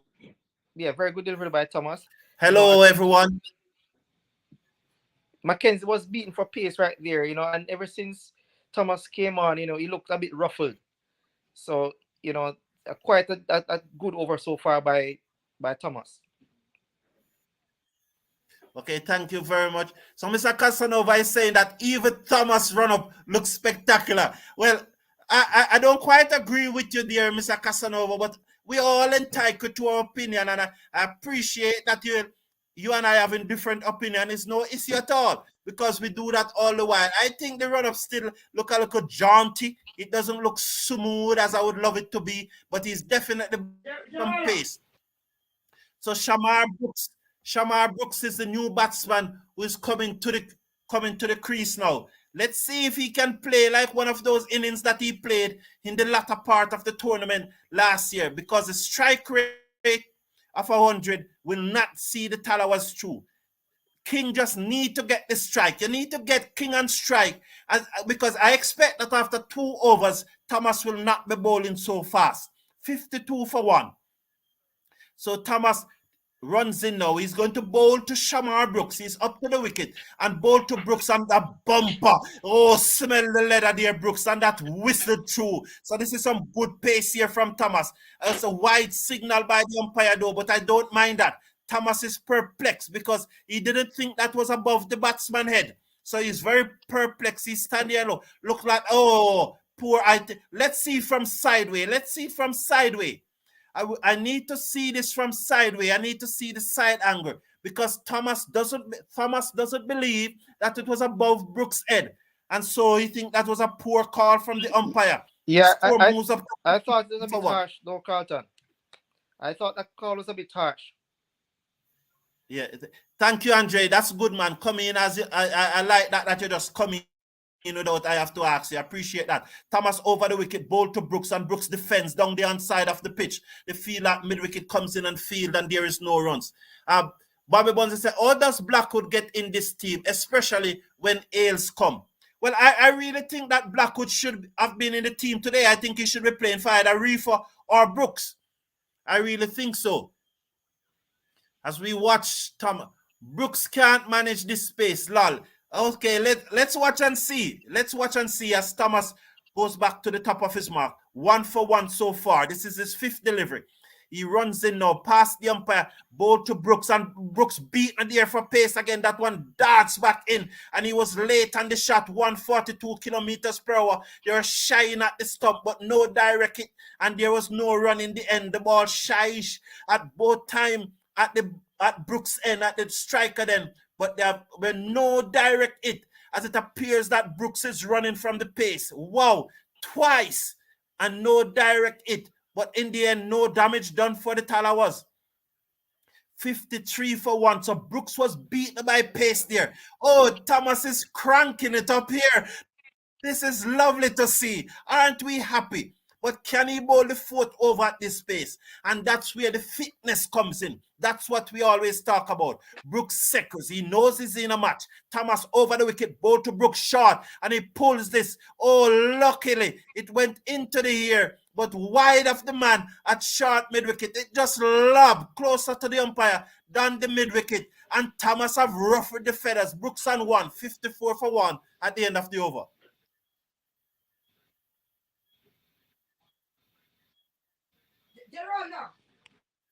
Nice over. Yes, Atina, it was a nice over. That space. You're not hearing me, Andre? Not hearing from Andre at all. Not hearing from Andre. Yes, Carlton. I mean, Thomas is working up ahead of steam there. You know, we just got to hope that he continues. You know, because you know it will make for good viewership, and you know I love what I've seen thus far. Yes, it is also good for the West Indies. So Bosch, the overrated Bosch, is coming into the attack. He's highly overrated. They're trying to portray him as a world-class all-rounder, but not in my book. I think he's very highly overrated. Thomas looked way better than the last time we saw him on the international stage. Yes, that's the first over on the leg side, tucked off the pad by Brooks, down to the fielder on the mid-wicket boundary. They go through for a single. King is on strike now. King have been starved of the strike for 2 overs. And I hope he doesn't lose his concentration because of this. 55. So the Tallawahs need another 102 from 83 deliveries. That is really gettable. King is on strike, 26 from 12. Bosch is going to coming in to bowl to King. He's up to the wicket now and bowl to King. And King again on his pad turns this down to the man on the mid-wicket boundary. They go through for another single. King moves up to 27 from 13. Tallawahs 56 for 1 from 6.2. Bosch have conceded 2 runs so far from his 2 deliveries. You can come in anytime, Andre. Thomas is killing it. Yes, Pace like rain. Yes, I think King is going to be the key man here for the Tallawahs, and it's going to be important that he bats as deep as possible, you know, because I think that, you know, the others will probably struggle. So King is going to be the key man here for the Tallawahs. Bosch again moves into bowl to Brooks, and Brooks turn this into the onside, and they go through for a quick single. That was a good run in there by the Tallawahs. It was into the onside, and they go through for a quick single. And King have played some sumptuous shot. He's on 27. He's back on strike. And we have seen the pace of Thomas. So King on 27 as he faces up to Bosch over the wicket, bowl to King, and that one comes back into him. He was looking to force it into the onside, but it comes back into him, and he plays it out into the outside. The bowler in his follow-through picks up. There is no run. The score remains 57 for 1. As they're just getting a little voice back in the stand. They were quiet for a very long while Mackenzie and King was on that rollicking opening stand. And now with Mackenzie making 2 scores in the 20s, we need to see him now to kick on to bigger scores. He need now to go beyond that 20. Bosch over the wicket, ball to King. And he hit this high in the air, over mid-wicket, over deep mid-wicket, into the grass bank, 6 runs. So that was short from Bosch. And King just pivoted and hit it high in the air, over deep mid-wicket, into the grass bank for another 6. Jamaica moves up to 57 for 1 in over number 7, Andre.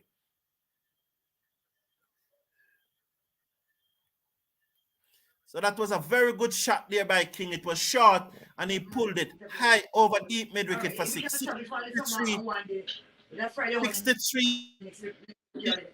63 now for 1. Ball to King again, and King hit this over mid off. Down to the long off boundary for 4. Bosh cannot ball to King. He hit that one away with disdain. It was disdainful. He just stood up and hit it over cover. Down to the boundary for 4. So Bobby Buns is saying, I hope Kings hold on to this form and evolves into a world-class player. That is true, Bobby Buns. He looks awesome here, very awesome. Andre, are you hearing me? You can go ahead. Yes, I mean, go ahead. Yeah, I'm hearing the cartoon. A pretty King looks in supreme form, and he's just playing probably the best we have seen of King in his career thus far. Okay, I always knows that he has the potential. It's just that sometimes he gets out playing some weak shot. So the cricket starts again. Thomas to bowl to Brooks. Brooks needs to get off the strike and give it to King. There's some noise in your background, Andre. So less than 7 runs per over needed. And Thomas, he looks slim. I'm telling you, he looked much slimmer than the last time I saw him. Please remember to slash a like on the video. Just click on that subscribe button just below the video, the thumbs up button. Just click on it and slash a like. As Brooks seconds, Thomas over the wicket, ball to Brooks, taken on the pad, loud appeal. That one looks to be going down the leg side. Let's see, watch the signal from the umpire. That one looked to be sliding down the leg side to me. And so Brooks is on 3, King is on 37.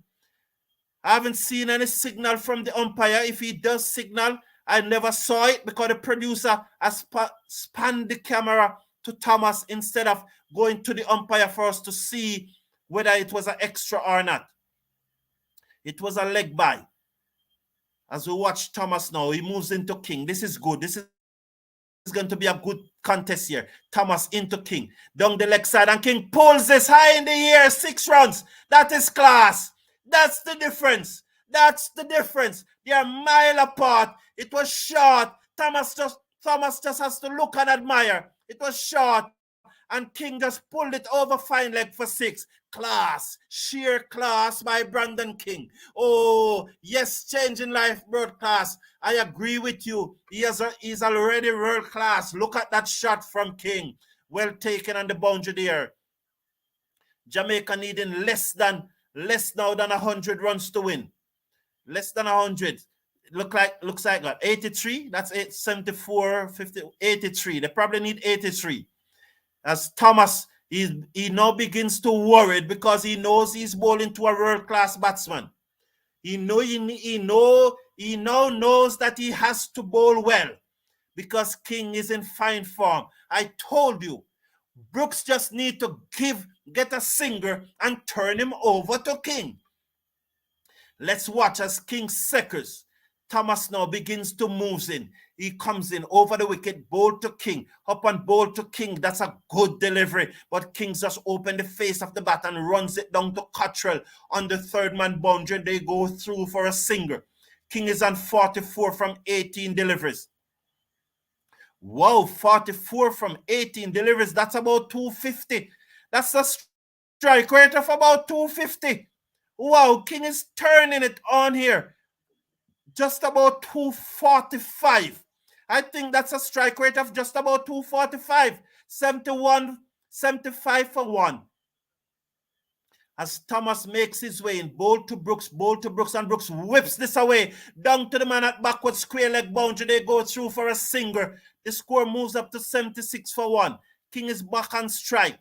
Thomas conceded 10 runs so far from 1.4 overs. The target is 157. And so the Tallawahs are 76 for 1. At this stage, the Patriots were struggling at 58 for 4. Oh, that was time when Salman was wrecking havoc. As 2 deliveries to come in this over, to bowling by O'Shane Thomas over the wicket, bowl to King, and that's a good delivery. Oh, King was looking to pull that one through the onside, but it was onto him a little quicker than he expected. and it travels in the air out to the man at short mid wicket. There is no run. The score remains 76 for 1. Okay, so the debate continues. Bobby Bonds is saying King isn't there yet. Changing Life broadcast is saying King is already world class. I always love this debate. What do you say at the end of the over, Andre? I would like to hear your comment on King. He's really batting very well here. He's 76 for 1, 44 from 19 deliveries. Thomas over the wicket, ball to King. That's a good delivery coming into him. King has to take his right hand off the bat. So 44 from 20 deliveries, King. So that run rate now just dropped down to 220. That's strike rate. Andre, come in. What's your comment? So Andre is gone. Andre is gone. Thomas Cottrell and Nicholas Garner all got the same run-up style. I guess they all go through the same. Andre, you can come in, please. Andre?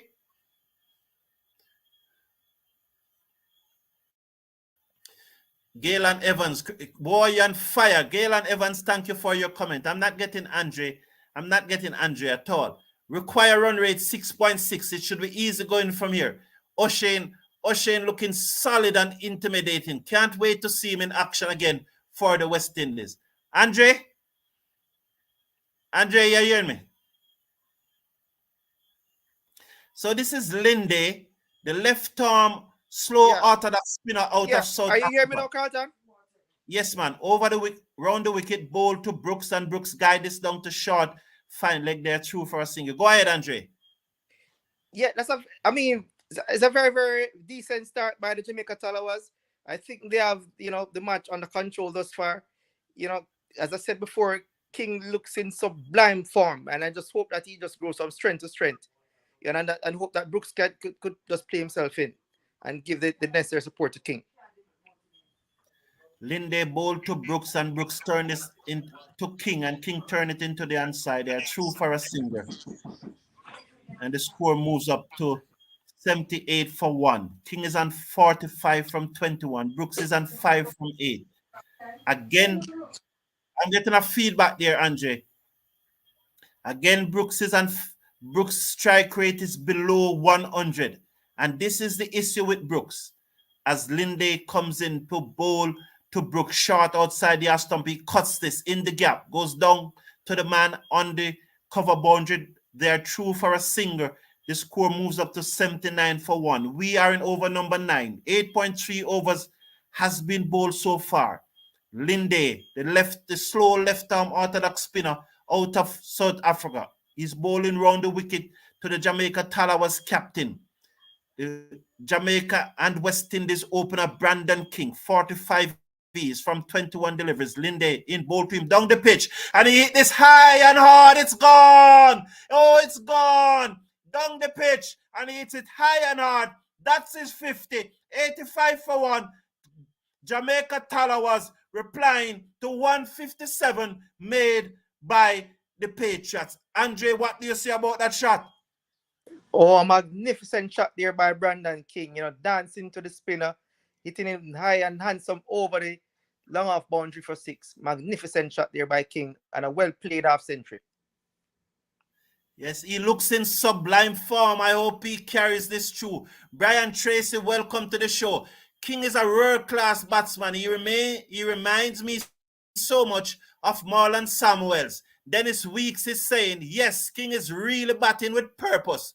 Me and a friend has a bet that King or Hope will finish with most runs this CPL. Can't wait to see. Hope is a good bet. It's a very good bet. This is going to be a short delivery from Linde. Let's watch.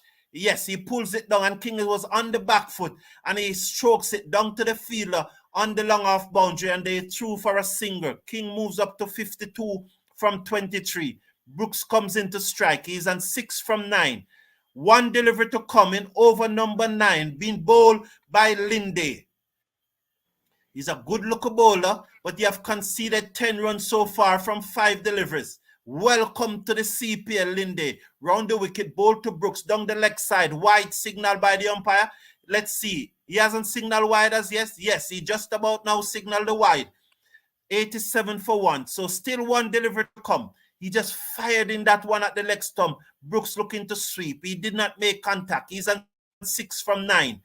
Linde comes in, round the wicket, ball to Brooks, down the leg side again, wide again. So Linde just losing his radar here. The score moves up to 88 for 1. Chandapal shouting some instruction. He looks very serious. Something must have agitated him. Ambrose too looks very serious. And now the smile comes in. 88 for 1. 1 to come 9. Being bowled by Linde. They have conceded 12 runs so far. They're making some adjustment in the field now. 88 for 1. So Jamaica Tallawahs large and in charge here. 12 and 57, 69. Just needing 69 runs from 10.1, from 11.1 overs should be gettable. So that's 69 runs from 67 deliveries. Jamaica is in no rush here at this moment. 88 for 1. Looking to chalk up victory number 2. Those persons waving those flags. The Jamaican supporters waving those flags in the background. As I said, those are not Jamaican flags because they have yellow in it. Our flag should have gold in it. So they are waving some flags and supporting the Jamaican team as there's some adjustment made. Andre, your comments so far? Yes, I mean, pretty good and steady going there by the Jamaica Tallawahs. I think they have the match in their grasp, and King is just playing out of this world. You know, I love the way that he plays the spinner. You know, once he gets in, he uses feet very, very well to the spinners. So, you know, he's batting really well against both pace and spin. Really great to see from Brandon King. Should we be giving Carl Hooper credit for King using his feet? We have seen more and more West Indies batsmen using their feet since Carl Hooper started coaching the team. King lost the ball again. Oh, yes. Oh, that was some time ago. Changing live broadcast. West Indies future looking bright. Congrats, King. Let's hope so. We are all open. CPL, the greatest show unheard. Yes, AR. It's a big show. St. Vincent flag. Oh, it's St. Vincent flag. Biggest party in cricket. Yes, it's the biggest party in cricket. It's St. Vincent flag changing live broadcast. Thank you for that one, changing live broadcast. King Brooks now seconds as Linde comes in now. I think the ball, they try to get the ball to change because it's wet. Linde round the wicket, ball to King. Brooks off the back foot, and he guides this down to the man at backward point. He remains on 6 from 10 deliveries. At the end of over number 9, Jamaica Tallawahs looking to get 157 to win, or 88 for 1. Yes, Andre? Yes, yeah, good going there by the Jamaica Tallawahs, you know, but Brooks seemed to be struggling a bit with his timing and and also in terms of finding the gaps, you know. But you know, he doesn't need to go helter skelter because Brandon King is going so very well. He just needs to just try and play himself in, you know. So I hope that he will get his timing, and eventually will try to get some balls into the gaps. So the Jamaica worm is way ahead. So Bosch from his 1 over so far. Linde conceded 12 runs. Thomas 10 from his 2 over. So Bosch again. Over the wicket, ball to King. Full toss, and King strokes it down to long on. Through for a single. He moves up now to 53. The score 9 for 1.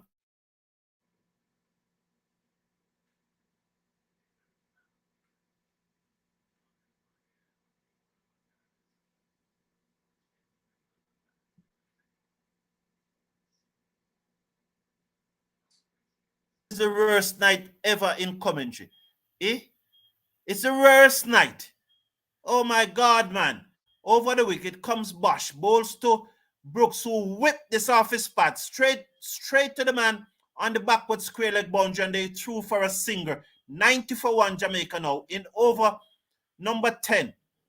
Yeah, what Jamaica. What I love about Brandon King is that, you know, he looks so balanced and he's playing pretty well off the back foot and the front foot, you know. So he's pulling the ball well, driving well, cutting well. He just looks really, really well at this point in time. Bosch over the wicket, ball to King, wide. Wide signal by the umpire. The score moves up to 91 for 1. So Bosch hiding the delivery there from Brandon King. He doesn't know what hit him. These two South Africans doesn't know what's hit them. You know, I don't think, I'm wondering, please slash a like on the video and click on the subscribe button. And I thank you all for being here. And especially to those who are just listening, who are not watching the cricket, but are just listening. I'm happy that I can bring you the live commentary. Botch over the wicket, ball to King. Short, he pulls this down towards mid-wicket. Straight to the fielder coming off the boundary.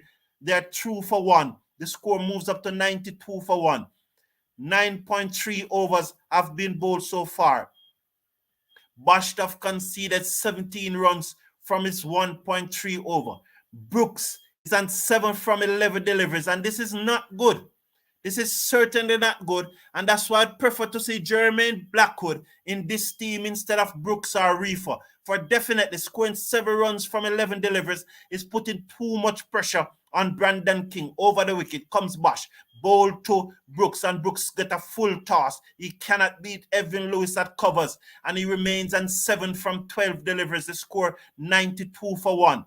We are in over number 10. 2 deliveries to come before the drinks break. King is on 54. The thing about Brooks the Jamaican batting, Carlton, is that the batsmen from 3 to 5, their strike rate is either under 100 or just barely over 100. So if King or Mackenzie doesn't get going or doesn't bat deep, we'll be in a little bit of strife. Bosch bowl to Brooks, and Brooks just goes back in his crease and just using a lot of risk. Whip this down to the man on the mid-wicket boundary. He moves up to 8. The score moves up to 93 for 1. 1 to come before the drinks break. Bosch have conceded 18 runs so far from his 1.5 overs. King comes back into strike, needing 64 runs from 61 delivery. At about 6.3 runs per over, 93 for 1. King Seckers, he's on 54 from 29 deliveries. As he comes in now, this is Bosch, the South African.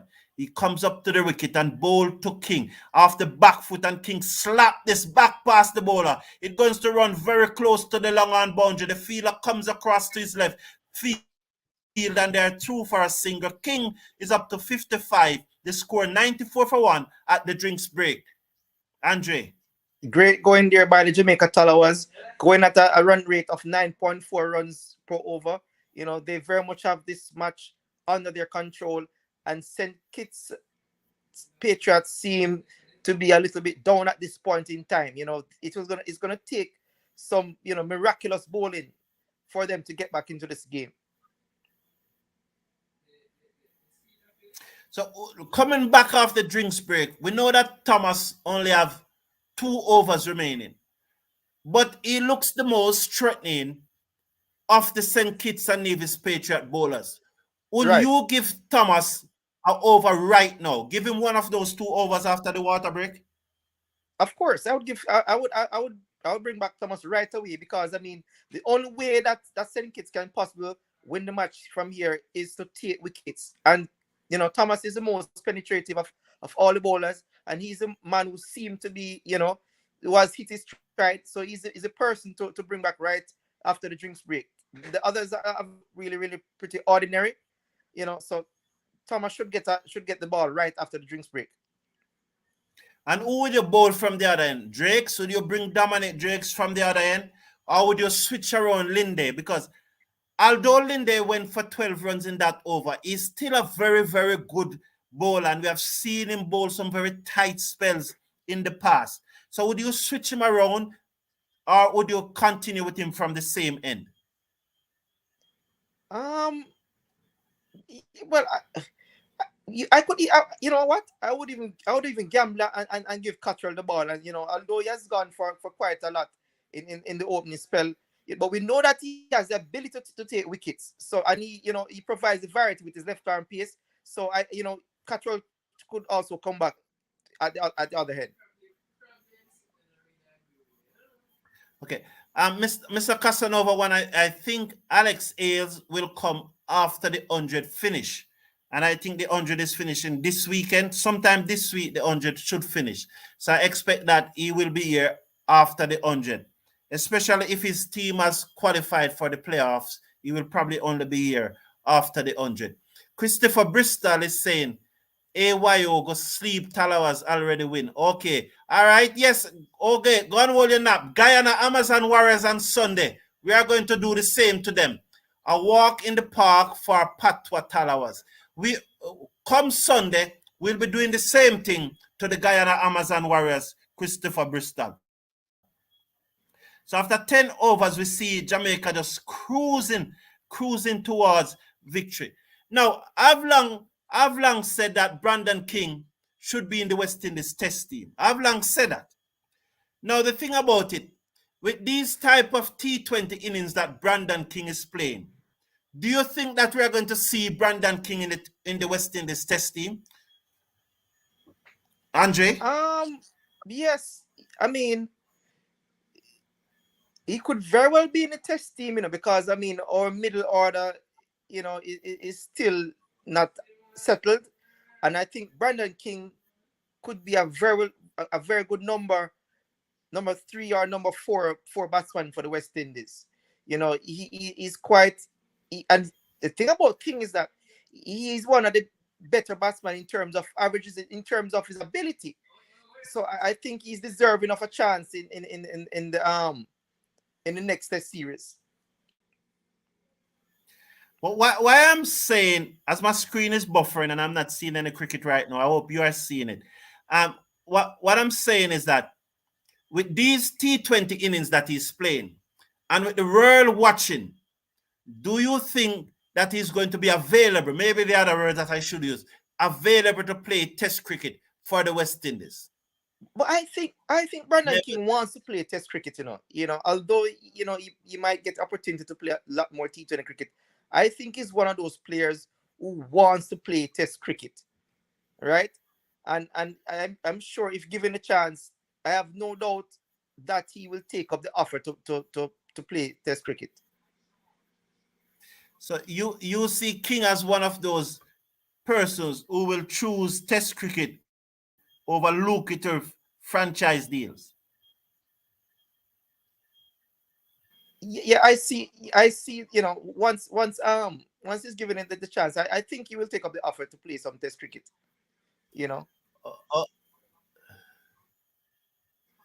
So that Brandon King has a long way to go before he can understand Test batting. He should stay in 2020 games.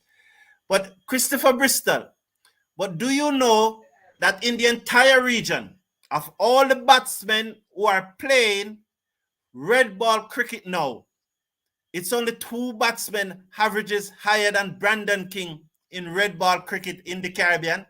Only 2. Only 2. So why wouldn't you want him to play red ball cricket when only 2 batsmen in the Caribbean averaging higher than him in red ball cricket? And he's just a very few. So King, I think Brandon King has a very good technique. He has the right temperament, right? He has a good technique. He has the right temperament to perform well at the Test level. So there's no reason Brandon King could not play Test cricket or should not play Test cricket. No reason whatsoever. 100 for 1. Jamaica Tallawahs 100 for 1. And it's Drake's bowling. He has bowled 4 overs so far in over number 11. What I disagree with 4 you, balls. what my opinion. Go ahead. What my opinion. So Drake's has bowled 1.4 overs. Yeah, 100 for 1. 10.4 overs have been bowled so far. King is on strike. He's on 56. Drake's over the wicket. Bowled to King and hit this high in the air, disdainfully into the stand for another 6. Oh, he pitched it up. He gave him room to freeze arm. And he hit it higher for another 6. King hit this, misses Dominic Drake's disdainfully. King is on fire here. Absolute fire. King is hitting 6s all over the place. The thing about King, Carlton, what is that are they going to bowl to him? the thing about King is that King is not a slugger. He's a person who hits good, who plays good cricket shots. You know, he's not like the type of hitman who you see. Hitman tends to play a lot across the line, who tends to hit a lot, you know, over the corner and a lot on leg side. King stays balanced. He plays quite well, both through the offside and through the onside. So he's not a slugger, but he plays some really good cricket shot. You know, so he has the right aptitude and he has the right attitude to test cricket. Earlier in an interview this year, they asked Hope about King. I think it was just before the World Cup. And Hope was saying that he really loves to watch King bats. That's what Hope was saying. So Romain Robbins is saying, let's see the comment here from Romain Robinson. 666. So 4 consecutive 6 you have for King. Well, a good batter can bat in any game, and Brandon King is capable to play tests. He is our best batter. Valerie, or I share that same opinion. In my opinion, I share that same opinion that King is a good batter. And I for the West Indies test team, Drake's ball to King, and King pull this away down to mid wicket. They go for 1.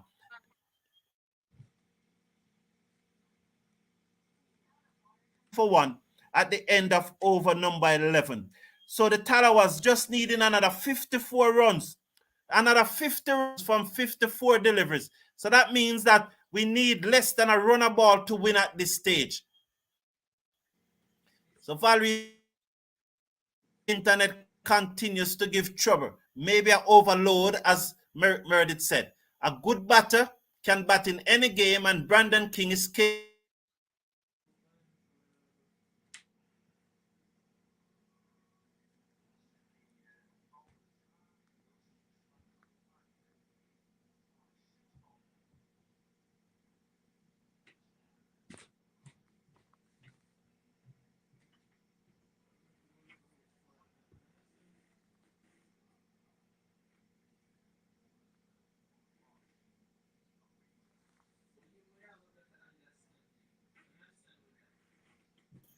This is proving very, very difficult. Andre, you hearing me? Yes, I'm hearing Carlton. Go ahead with your comments. Yeah, it should just be cruise control now for the Jamaica Tallawahs. I just don't see where the Patriots is going to get their next wicket from, you know. Wide outside the half stump, and King slap this away down to the man coming off the cover boundary. 108 now for 1. 1 delivery gone from over number 11. This is very difficult. It's very difficult. My patience have been tested tonight to the full tilt. This connectivity has tested my patience to the very full tilt tonight. Maybe I should say one of our best batter. Valerie, if you have been listening to me, and I know you have been listening to me for a long time, but you would have heard me say it on a number of occasions that, in my opinion, I think that Brandon King is the best batsman in the region, bar none. And that's my opinion. I would have said it on many occasions in the past that he is the best batsman in the region, Valerie Her. So I agree with you that he's one of the better batsmen in the region. Seems like King is not only a good batter, but potentially a good skipper. Merrick Meredith, he was the vice captain for the West Indies team that toured the UAE earlier this year. Bosch is on his way, bowl to Brooks. He's up, bowl to Brooks, and Brooks dugged out a Yorker down to long on. They go through for a single. He moves up to sorry about that. He moves up now to 14 from 18 deliveries. 109 for 1. After 11.3 overs, been bowled by Bosch. King is on 64. Will he be looking to get the 100? Will he be looking to get the 100 here? 48 needed. He needs 36. Let's see. As Bosch comes in, bowl to King, and King hit this. True backward pointed, running out toward the boundary. The fielder comes across, waited for it, and sent the return in. Only 1 run there. 65 now for King. 110 for 1. So that was outside the half stump. He has played some good shot. Christopher Bristol is say, ha ha ha. Is your Wi-Fi? Also, you're lucky them man not take off the electricity, brother. No man, no. That will not happen. Brandon is a batter like Travis Head and Ben Stoke. He's not a slugger like many T20 players. Well said, Janelle Williams. Thank you for your comment, Janelle Williams. It's always lovely to see the ladies in the chat, Valerie R, Maricia, and now Janelle R, understanding the cricket. Thank you very much, Janelle, for your comment. Valerie R, thumbs up to you too. Please slash a like on the video and click on those subscribe button. We are on Nelson, 111 for 1. And I would definitely bring back Thomas. They are showing, I guess the commentators are agreeing with us, Andre, that Thomas should come back. Oh my God, it's gone again. Oh, what's happening here? It's a Nelson and it stopped. Bosh in, ball to Brooks. Shorty pulls this high in the air. Who is circling underneath it? The third man, who is Cottrell, runs around, but he is unable to get to it. And they are through for a single. So Brooks moves up to 15 from 19 deliveries. 16. So they go back for 2. So he's on 16 from 19 deliveries. That was short from Bosh. Outside the half stump. Brooks looking to up the tempo. It got the outer portion of the bat and went high in the air. Cottrell coming around from third man. Couldn't get there. And they are through for 2. 113 for 1. Bosh. The final delivery of his third over the wicket, ball to Brooks, who's down the pitch. And he hit this over mid-wicket for 6. Lovely shot by Brooks. Oh, he showed some intent there. And anybody can do that to Bosh. I told you he's overrated. I told you.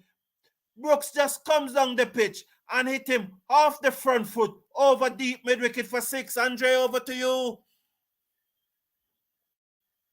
Yeah, that's a very good shot there by Brooks. His first real sign of aggression, So I hope that he will come into his own now. He's now striking it at over 100 runs per a strike rate of over 100. So I hope that he can, Is it a case now that Brooks is now start showing this aggression when King is very close to his 100? Is that a case? Because with less than a run a ball, is he trying to deny King of 100? King seconds. As Drake's over the wicket, ball to Kingy. That has a slower delivery. Bust the sky. Someone is circling under this. Let's see. Oh, it's drop. It dropped. Well ball. Bosh again. Bosh is it again. I told you he's overrated. He can't bat. He can't bowl. He can't catch. I told you he's overrated. That was well bowled by Dominic Drakes. It was a slower delivery. And King bust the sky. It went high in the air, but Bosh dropped the catch. Lucky escape for King there. It's a good thing it went to Bosh. He picked out the right fielder. He's second underneath it. Oh, he should have taken that, but it is Bosh. So he boshed the catch. Oh, he botched that one. What do you expect from a Bosh? Oh, he botched the catch. Oh, 119 for 1, said Valerie R. 121 for 1. Bowled to King, and King is bowled as he bowled him. As Drake's bowled him, he got the inside edge. It looks to be, yes, King again gave it away on 67. Oh, Drake's round the wicket. King again played the nothing shot. And this is what frustrates fans of King. He just gave it away like he's bored, like he's tired. He's looking good. And then he just gave it away. Andre come in. Yeah, I don't think that ball bounced as much as King expected to. As we did mention previously that the pitch is a bit too pace, and I thought that King expected the ball to bounce a little bit more than it actually did. So the bounce might have defeated King right there. I definitely hope now that we have seen where Brooks have shift gear. So definitely hope that he will continue. I agree with you, Cricket Forum. King is the best batsman in the Caribbean. Mr. Casanova had potential to be whoa, that's getting serious now, Bobby Bonds. Bobby Bonds, you're sure you should not be locked up and sent to prison? Hey, Bobby Buns, that's getting very serious to mention Brian Lara and King in the same statement. Come on, people. Big up Andre. He's here all night. Give the guy some credit. Big up Andre. Big up Andre. Well done, Andre. So Amir Jango comes to the crease and he turns that one. True square leg down to the fielder on the backward square leg boundary. The score moves up to 22 for 2 in over number 13. So Jango is off the mark. Brooks is on 22. Let's see what will happen. Valerie R is saying 121 for 2. She always updates us with the score. That's why we love her so much. Drakes did the job himself. Well done, Drakes. Yes, he cannot depend on Bosch, because Bosch will botch the catch. Aha, funny commentary. Is this we need for him? Keep it going. Thank you, Christopher Bristol. I appreciate it. Good knock from King. Yes, indeed. It was a good knock as Drakes turned at the top of his mark. Brooks wasn't trying to stop King from making 100. He will try to up his run rate. Okay, thank you, Adrian Payne. Well said. Over the wicket, ball to Brooks, and Brooks a short delivery and he swings it down to the man on the mid-wicket boundary. He moves up to 23. 123 now for 2. 2 deliveries to come in over number 13. Adrian Payne, thank you for that comment. I was making fun. I hope you understand the sarcastic of the comment. I was just, well, I got a response from you, so that the comment was well said then, because I got a response from you. Thank you for joining the comment. We appreciate it. Upa had the ability to be better than Lara if only he focused more. Upa could never have been better than Lara, Mr. Casanova. It could never have been. Andre, big up yourself. Mr. Beer saying big up Andre. Andre, Mr. Beer is saying big up. Thank you. Big up to you, Andre. Yeah, man. Yeah, man. Yeah. Good. Upa the potential to be better than Lara. that's taking it a bit too far right there. That could never Upa could never have been better than Lara. 123 for 2 at the end of over number 13. So Drakes have gotten a 1 for 25 so far from his 3 overs. Well done, Dominic Drakes. I keep on saying Vasper Drakes. Andre, go ahead. Yeah, I mean, Upa could be better than Lara, of course. In his dreams. That's what I say. In his wildest dream. You don't have a lot more players who could be better than Lara. Not better than Brian Charles Lara. It's the best that I've seen with my eyes. You don't have a lot. He's actually better than DC Lara. Christopher Bristol. I won't read the first part of your comment, but Mr. Casanova, you have definitely upset Christopher Bristol. Upa is a waste of time, he's saying, Mr. Casanova. You can. I know you're a man of many words. Please slash a like on the video and click on that subscribe button. 124 for 2. From 3 deliveries. Brooks is on 24. So congratulations. Brooks' run rate have gone over 100. So good. His strike rate have gone over 100. It's very lovely. That is very lovely from Brooks to see that his strike rate have gone over 100. Just 33. To O'Shane Thomas. And O'Shane Thomas is really going to trouble Jango now.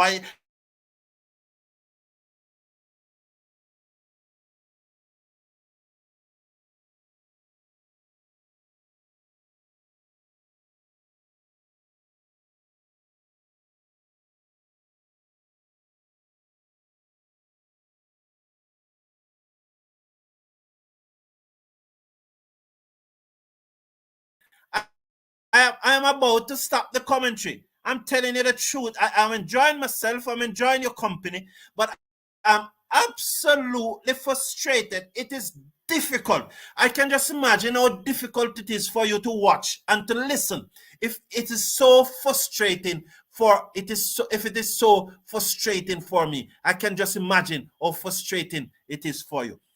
I don't think Casanova paid much attention how great Lara was. Jango drive this to the man at cover. They go through for a quick single. Drake shied at the stump and the screen freeze. I don't know what's happening there.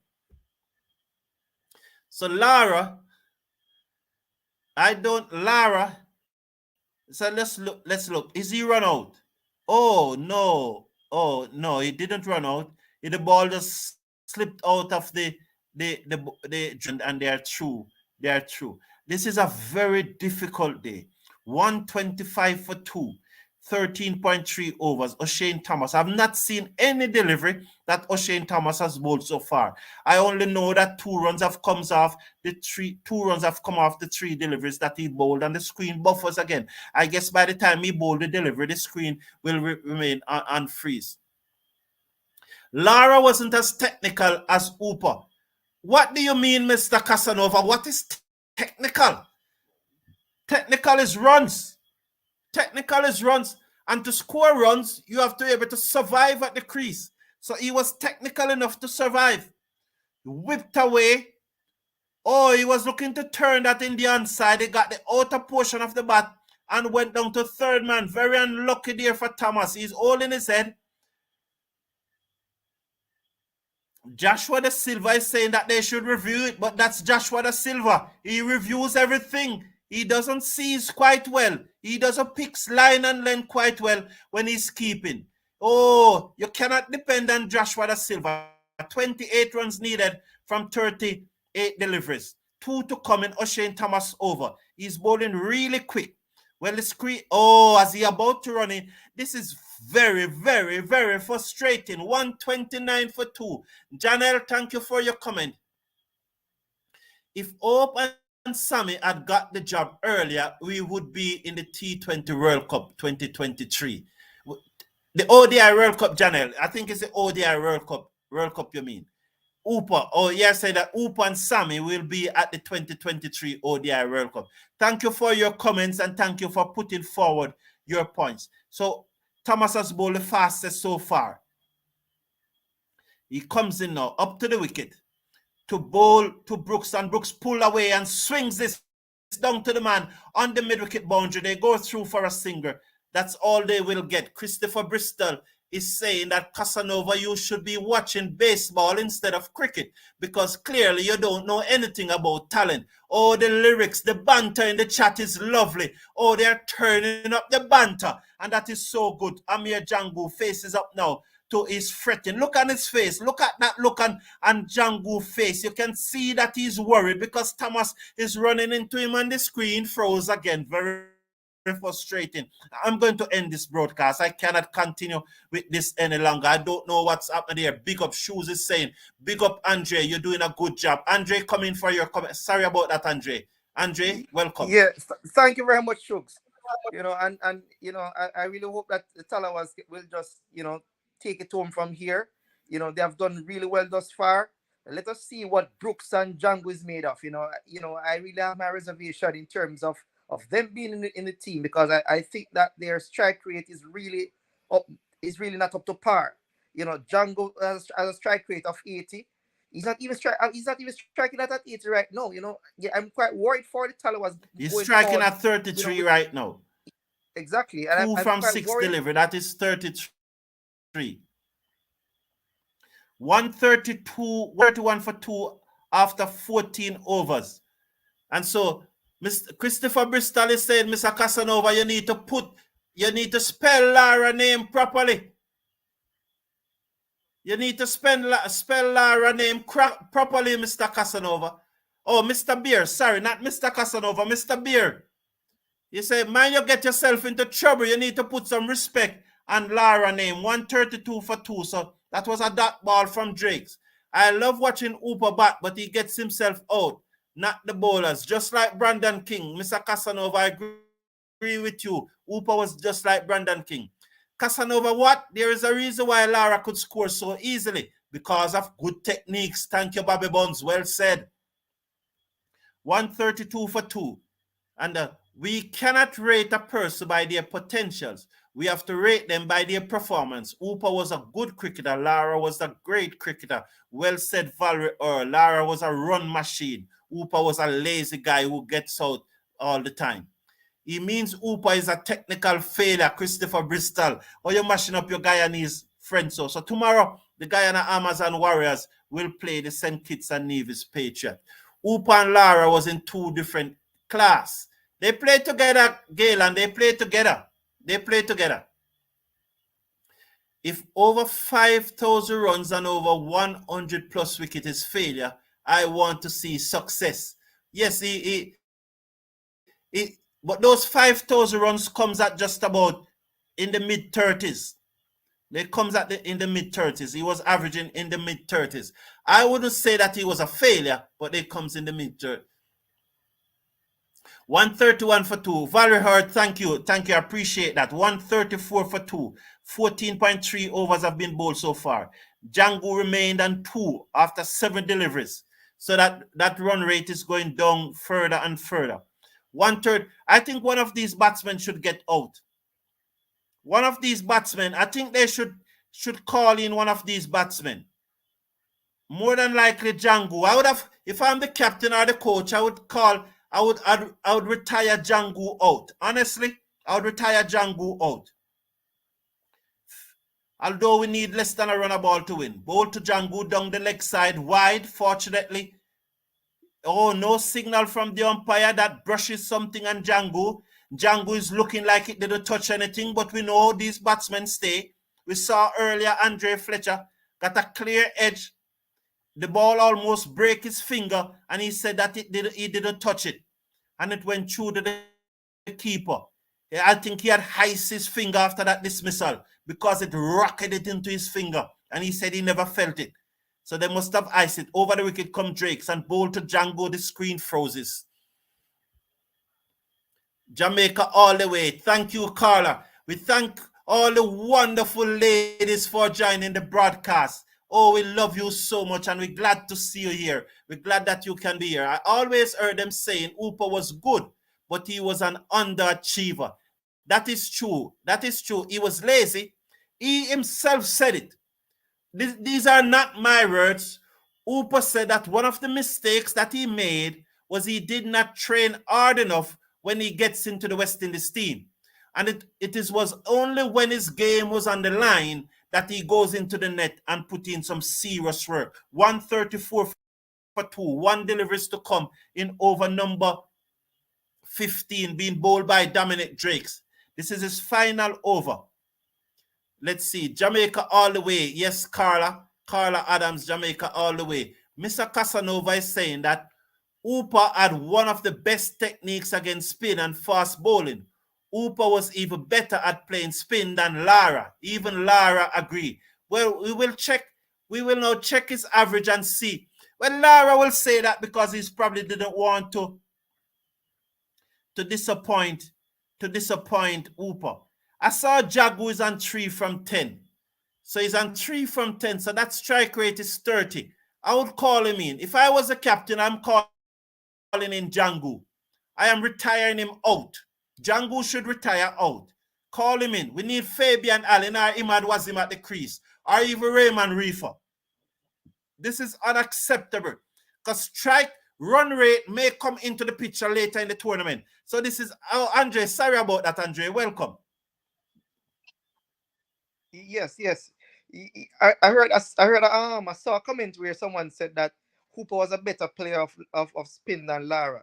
Let me tell that person, there's not a player in this game who's ever been a better player of spin bowling than Brian Charles Lara. Nobody. All right. Thomas over the wicket, ball to Jango, flashes outside the half stump, through to the keeper. There is no run. 135 for 2. Yeah. Brian Lara, he conquered the 2 greatest spinners ever, both Shane Warne and Murali Taran. They will tell you that the greatest batsman they've ever bowled to is Brian Charles Lara. Nobody has ever played spin bowling than Lara. None. Okay. So AR is saying that Prince Lara is king of kings, lord of lords, conquering batter in the cricket world. More tigers than Ail Selassie. Over the wicket comes Thomas Bowl to Jango, whips this off his pad, down to the man on the fine leg boundary. That is Cottrell. They go through for a single. 136 for 2. What is Jango doing? Claude Murphy is saying. What is he doing? I would retire him early. Jango is a waste of time.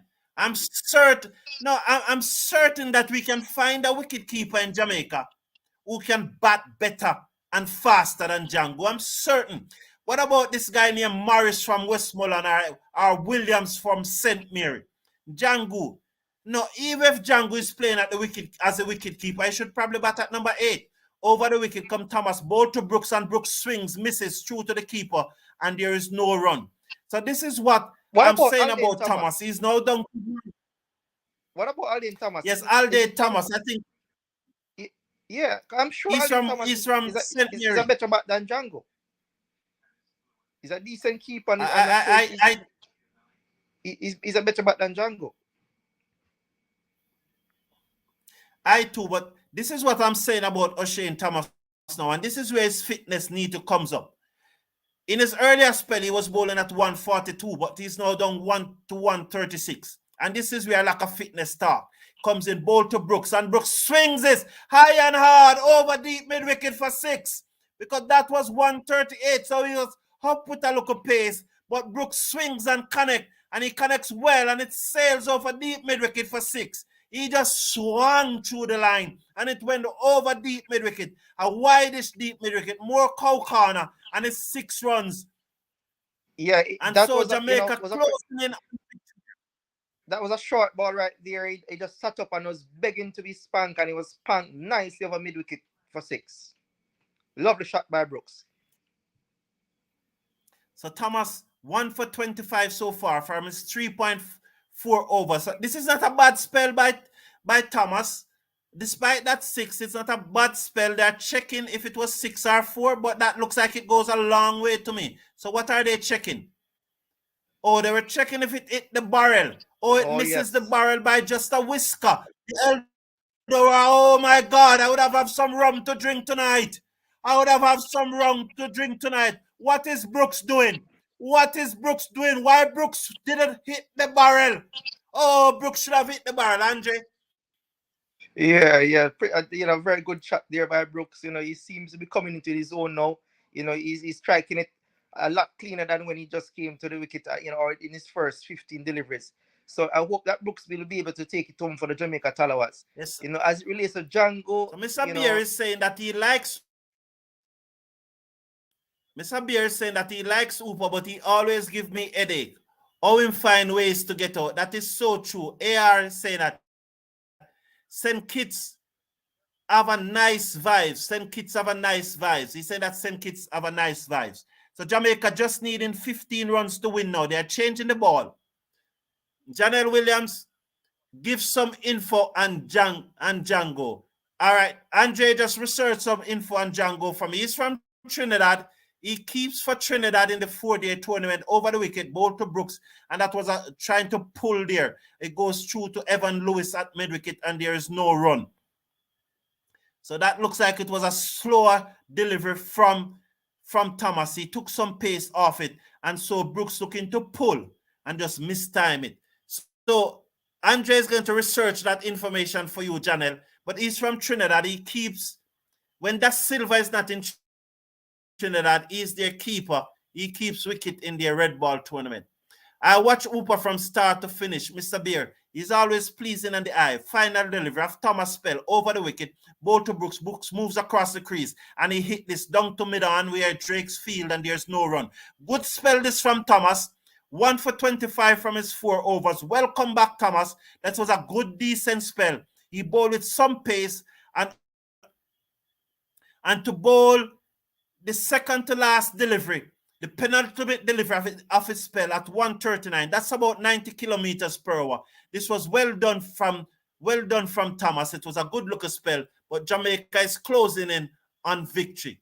These guys batting like they are playing Test cricket. I agree with you. Welcome to the show, Lou.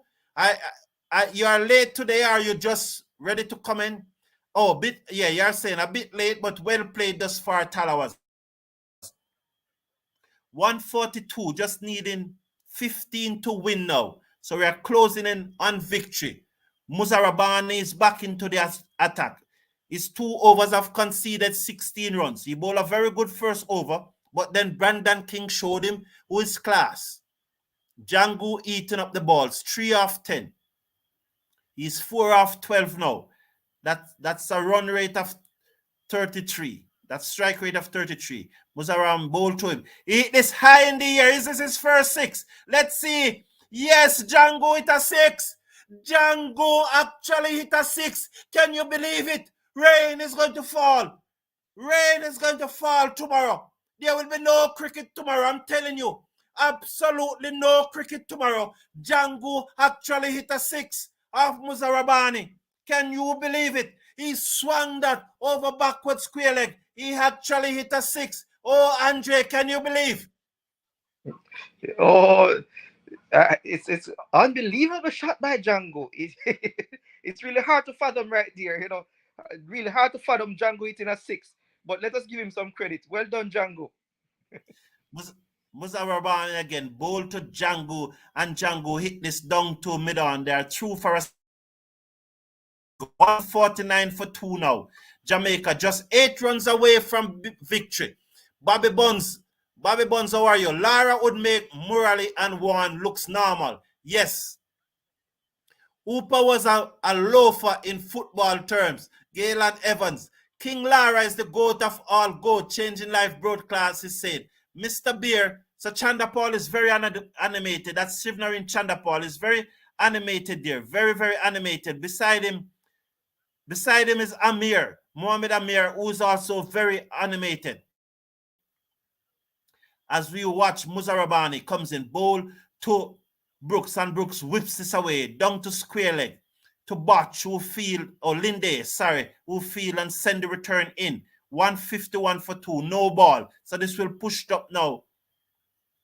Should it be 152? 152 or 151? 151 for 2. Free it here now to Jango. Can he hit another 6? That was way over. Why them send Jango this not of Western movie?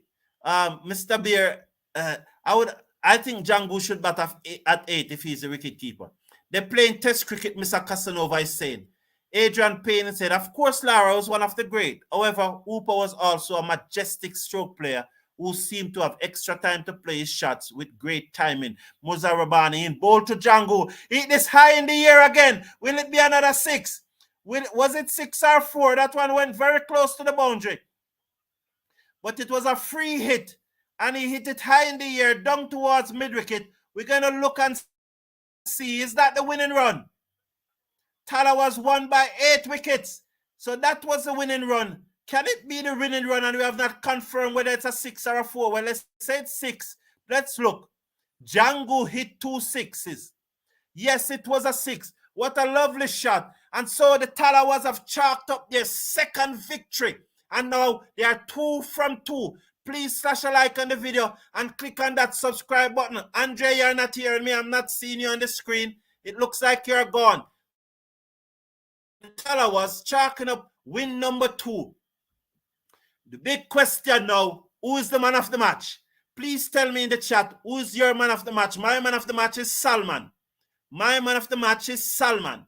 Who is your man of the match? Salman is my man of the match. Who is your man of the match? Andre, who is your man of the match?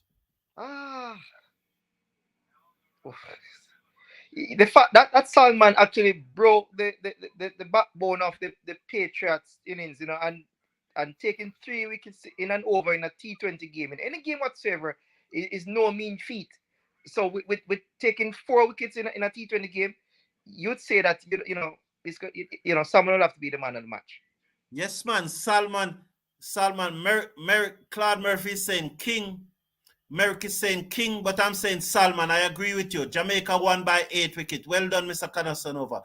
Mr. Casanova is saying King is easily the man of the match. I'm still going with Salman. I think Salman was the man of the match. Please slash a like on the video. Just click on that thumbs up icon right below it. Andre, what do you have to say about this match? Summarize this match for me. Yeah, I mean, it's a very, very good victory for the Jamaica Tallawahs. I think they played some really good cricket in all 3 disciplines. They bowled pretty well. The feeling was really up to par for the most part. Decent, good amount of good feeling by them, and the batsmen did pretty well. They got a very good start from King and Mackenzie, and Jango and Brooks finished things off. So in all, I think that the Tallawahs played a real complete game, and that we just hope that they go from strength to strength. Thank you very much, Valerie. You too, hope you have a good night rest. I need it because I will be going to watch. I want to stream the semi-final of the under-15 tournament tomorrow. One semi-finals will be tomorrow, the other will be Friday. So I want to stream those two semi-finals, and she's saying that King might just get the man of the match. I still think that Salman, Yeah, Mr. and Casanova is saying that you Salman said something will earlier. be Yes, Carlton, you said something earlier about the toss. I think it was a good toss to win by Brandon King, because you realize that the Dew came into play in the second innings. The bowlers seem to have a little bit of difficulty, you know, gripping the ball, because there seemed to be a lot of Dew around. So it was a very good toss to win, and Brandon King did the right thing by actually batting last. Yes, I think so too. And I said that in my preview this morning. I'm here smiling to myself that now that the match is done, the internet is not giving any trouble and the connectivity is great. It So you're always saying that happens, sir. King, yes, sir. So Pottinger is saying that King is the man of the match. I still think that's Salman. I will go with Salman for the play of the match. Have a great night, everyone. And it was good being here with you. I really enjoy your company. God bless and see you tomorrow at that under 15 semi-final match. Have a good night, Andre. Thank you for Good being night. here. It was very difficult, but we stepped through it Good and we night. came through it to the end. Good night, everyone. Good All night. right. Good night. Right.